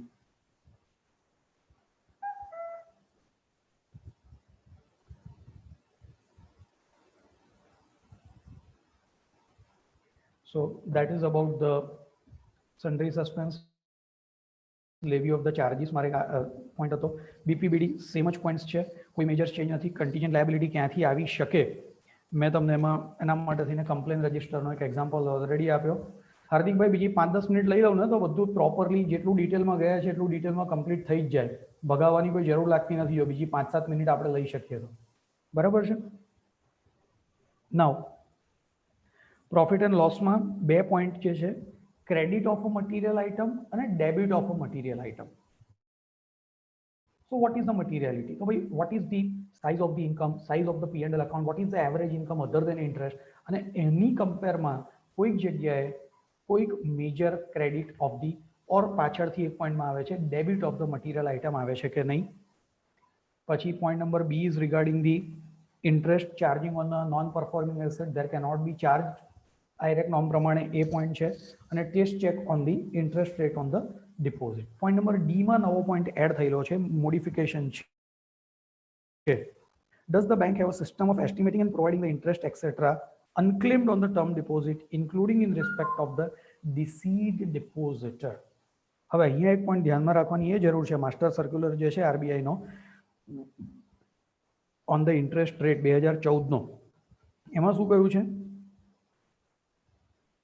અનક્લેમ્ડ થઈ જાય એકવાર ફિક્સ ડિપોઝિટ, ઓટો રિન્યુ થાય પણ અનક્લેમ્ડ થઈ જશે તો એના ઉપર સેવિંગના રેટ પર ઇન્ટરેસ્ટ જશે નહીં કે FD ના રેટ પર. So I have to check the bank's procedure for the same and how they have separately identified the deceased account. Lastly, general point, gold bullion અને સિક્યોરિટી આઇટમ. મેં કહ્યું ને છઠ્ઠા પોઈન્ટના પહેલા ત્યાં આપણે સિક્યોરિટી ફોર્મ્સ અને સ્ટેમ્પને માટે એ લોકોનો એક પોઈન્ટ હતો જે નીકળી ગયો છે અને એને અહીંયા ભેગું કરી દીધું છે અને અહીંયા એક નવો પોઈન્ટ એડ કર્યો છે. Does the system to ensure gold bullion is in effective joint custody as per the instruction and branch maintain the effective records or the not? હવે આજની તારીખમાં બ્રાન્ચમાં ગોલ્ડ બુલિયન હોતું જ નથી. કોઈ જૂનું હોય તો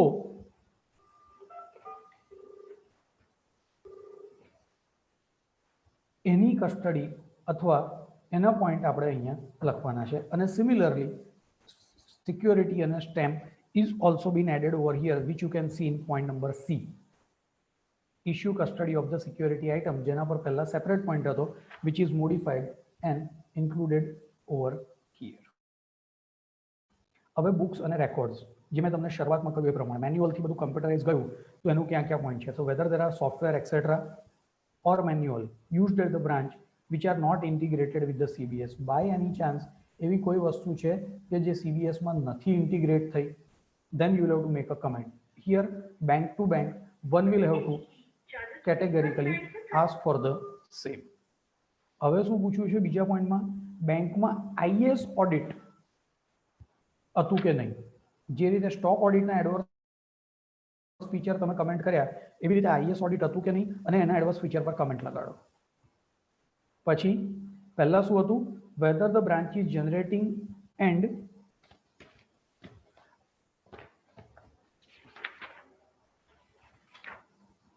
printing the exceptional report or not. હવે શું કહે છે, branch is generating and verifying the exceptional report or not.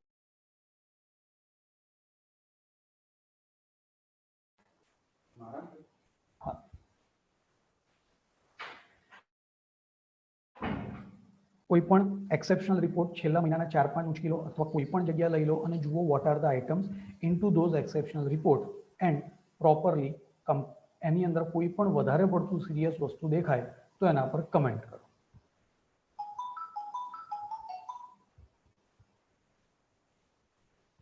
Bank has laid down the procedure for manual intervention for the system generated data and proper authentication of the related transaction arising therefrom along with the proper audit trail.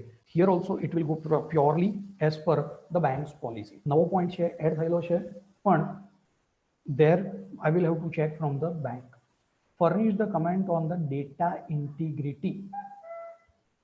Here I'll have to check what all MIS are sent from the branch to the HO, and those data being sent by the branch to the various level, whether the correct data is going or not, right? So that is about the comment on data integrity. વધારે કશું ડિટેલમાં જવાશે નહીં કારણ કે HORO જે જોઈએ બધી ડિટેલ અહીંથી લઈ લેશે. What I just need to check that entire item from in the monthly returns etc. generally goes as per section 23 of the Banking Regulation Act. તો એની અંદર કોઈ ડેવિએશન છે કે નહીં.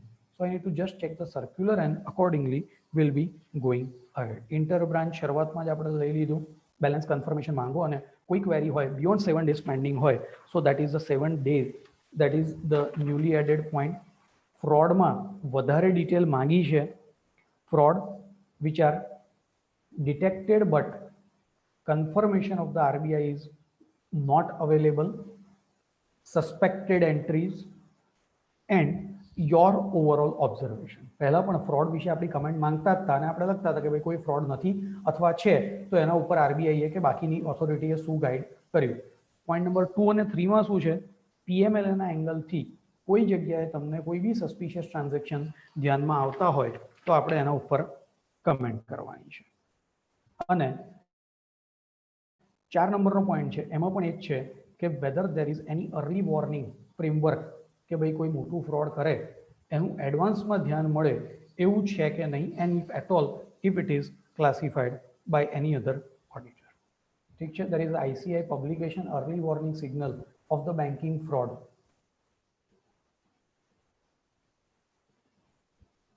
તો એ વસ્તુ એની સોફ્ટ કોપી મારી પાસે હશે તો હું કદાચ તમને મોકલી આપીશ. You may go through that અને એવા કયા કયા કોમન અર્લી વોર્નિંગ સિગ્નલ છે આપણને ખબર પડશે. ઠીક છે, so that is one point. Now KYC AML નવું લાવ્યા છે કે ભાઈ KYCની ગાઈડલાઇન્સ ફોલો થઈ છે કે નહીં, એમાં જોડે જોડે એ લોકોએ AML વર્ડ એડ કર્યો છે, બાકી કશું જ નથી. મેં શરૂઆતમાં કહ્યું એ પ્રમાણે એક નાનું સેમ્પલ લઈને તમે આની અંદર ચેક કરી શકો છો અથવા કન્કરન્ટ ઓડિટરની કમેન્ટ ચેક કરી શકો છો. Whether the branch has the proper system MIS is available or not, જે મેં તમને કહ્યું એ જ વસ્તુ મેનેજમેન્ટ ઇન્ફોર્મેશન સિસ્ટમ. પહેલાં પૂછી લો કે ભાઈ બ્રાન્ચથી HOROમાં કઈ કઈ વસ્તુનો MIS જાય છે and whether you found it to be proper or not. And the last addition in the miscellaneous part, આગળ બે વસ્તુ પર આપણે ચેક કર્યું, એ કોમનલી અહીંયા એપ્લાય થશે. સ્ટોક ઓડિટની વાત કરી, IS ઓડિટની વાત કરી અને ડિલિજન્સ રિપોર્ટની વાત કરી. આ વસ્તુ જ્યાં જ્યાં એપ્લિકેબલ થાય છે ત્યાં ત્યાં આ લોકોએ કમ્પાઇલ કરીને લીધું છે કે નહીં. હવે અહીંયા એ બધી વખતે પાછું શું લઈ આવ્યા, લેટેસ્ટ દરેકે દરેક report, credit appraisal report, internal audit report, snap audit report, જેટલા ઓડિટ આખા વર્ષમાં થયા હોય આ બધા ઓડિટ પર કોઈ એડવર્સ કમેન્ટ હોય તો ઓડિટરે વાંચીને એની ઉપર કમેન્ટ આપવાની. So this bring us to the end of the branch LFAR specialise બ્રાન્ચનું સ્પેસિફિક છે એની ઉપર જવાની અત્યારે જરૂર નથી. આટલા ચેન્જીસ બી ઇનફ છે. હું તમને આખે આખું આ સર્ક્યુલેટ કરીશ with my observations on the same. So this is what is the major changes according to me which is there into this.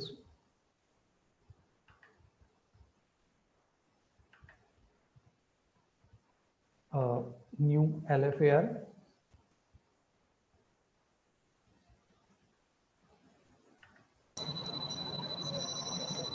What was the color scheme which I mentioned with the PDF which I shared. Nothing much to discuss. જે બધી વસ્તુ મેં તમારી જોડે discuss કરી, that everything is there. So thank you very much for providing me the opportunity. I know that was the new subject, taken some 5-10 minutes extra, but I'm sure I would have given you some insight for getting into the detail. My presentation which I've shown to you with the more detail is being just compiled. So within a day or so, I'll be circulating that to you and you can go through it. Thank you. Thank you very much. This is all, friends, from my side. Now I would like to request Sri Hiral Bhai to propose formal vote of thanks.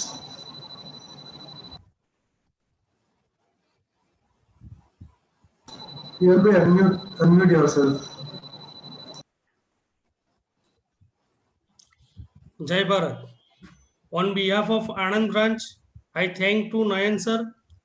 ખરેખર sir અત્યાર સુધી અમે જે bank audit કરીને આવતા હતા ને LFAR points ભરતા હતા, તમારું સેશન સાંભળ્યું પછી એટલું નક્કી થઈ ગયું છે કે બિફોર ગોઈંગ ટુ ઓડિટ અમારે પ્લાન કરવું પડશે, કયા પોઈન્ટ્સ અમારે વાઇલ ઓડિટ ડિસ્કસ કરવા પડશે, કયા પોઈન્ટ્સ એવા છે એની માટે એનેક્સર તૈયાર કરવા પડશે, કયા પોઈન્ટ્સ એવા છે એની માટે સ્પેસિફિક કમેન્ટ છે તો અમારે કેટલું વધારે ધ્યાન આપવું પડશે. So thank you very much sir for explaining us detailed thoroughly. Thank you sir. I also thank to our management committee members, staff and all the participants. Thank you all. Thank you. Thank you sir.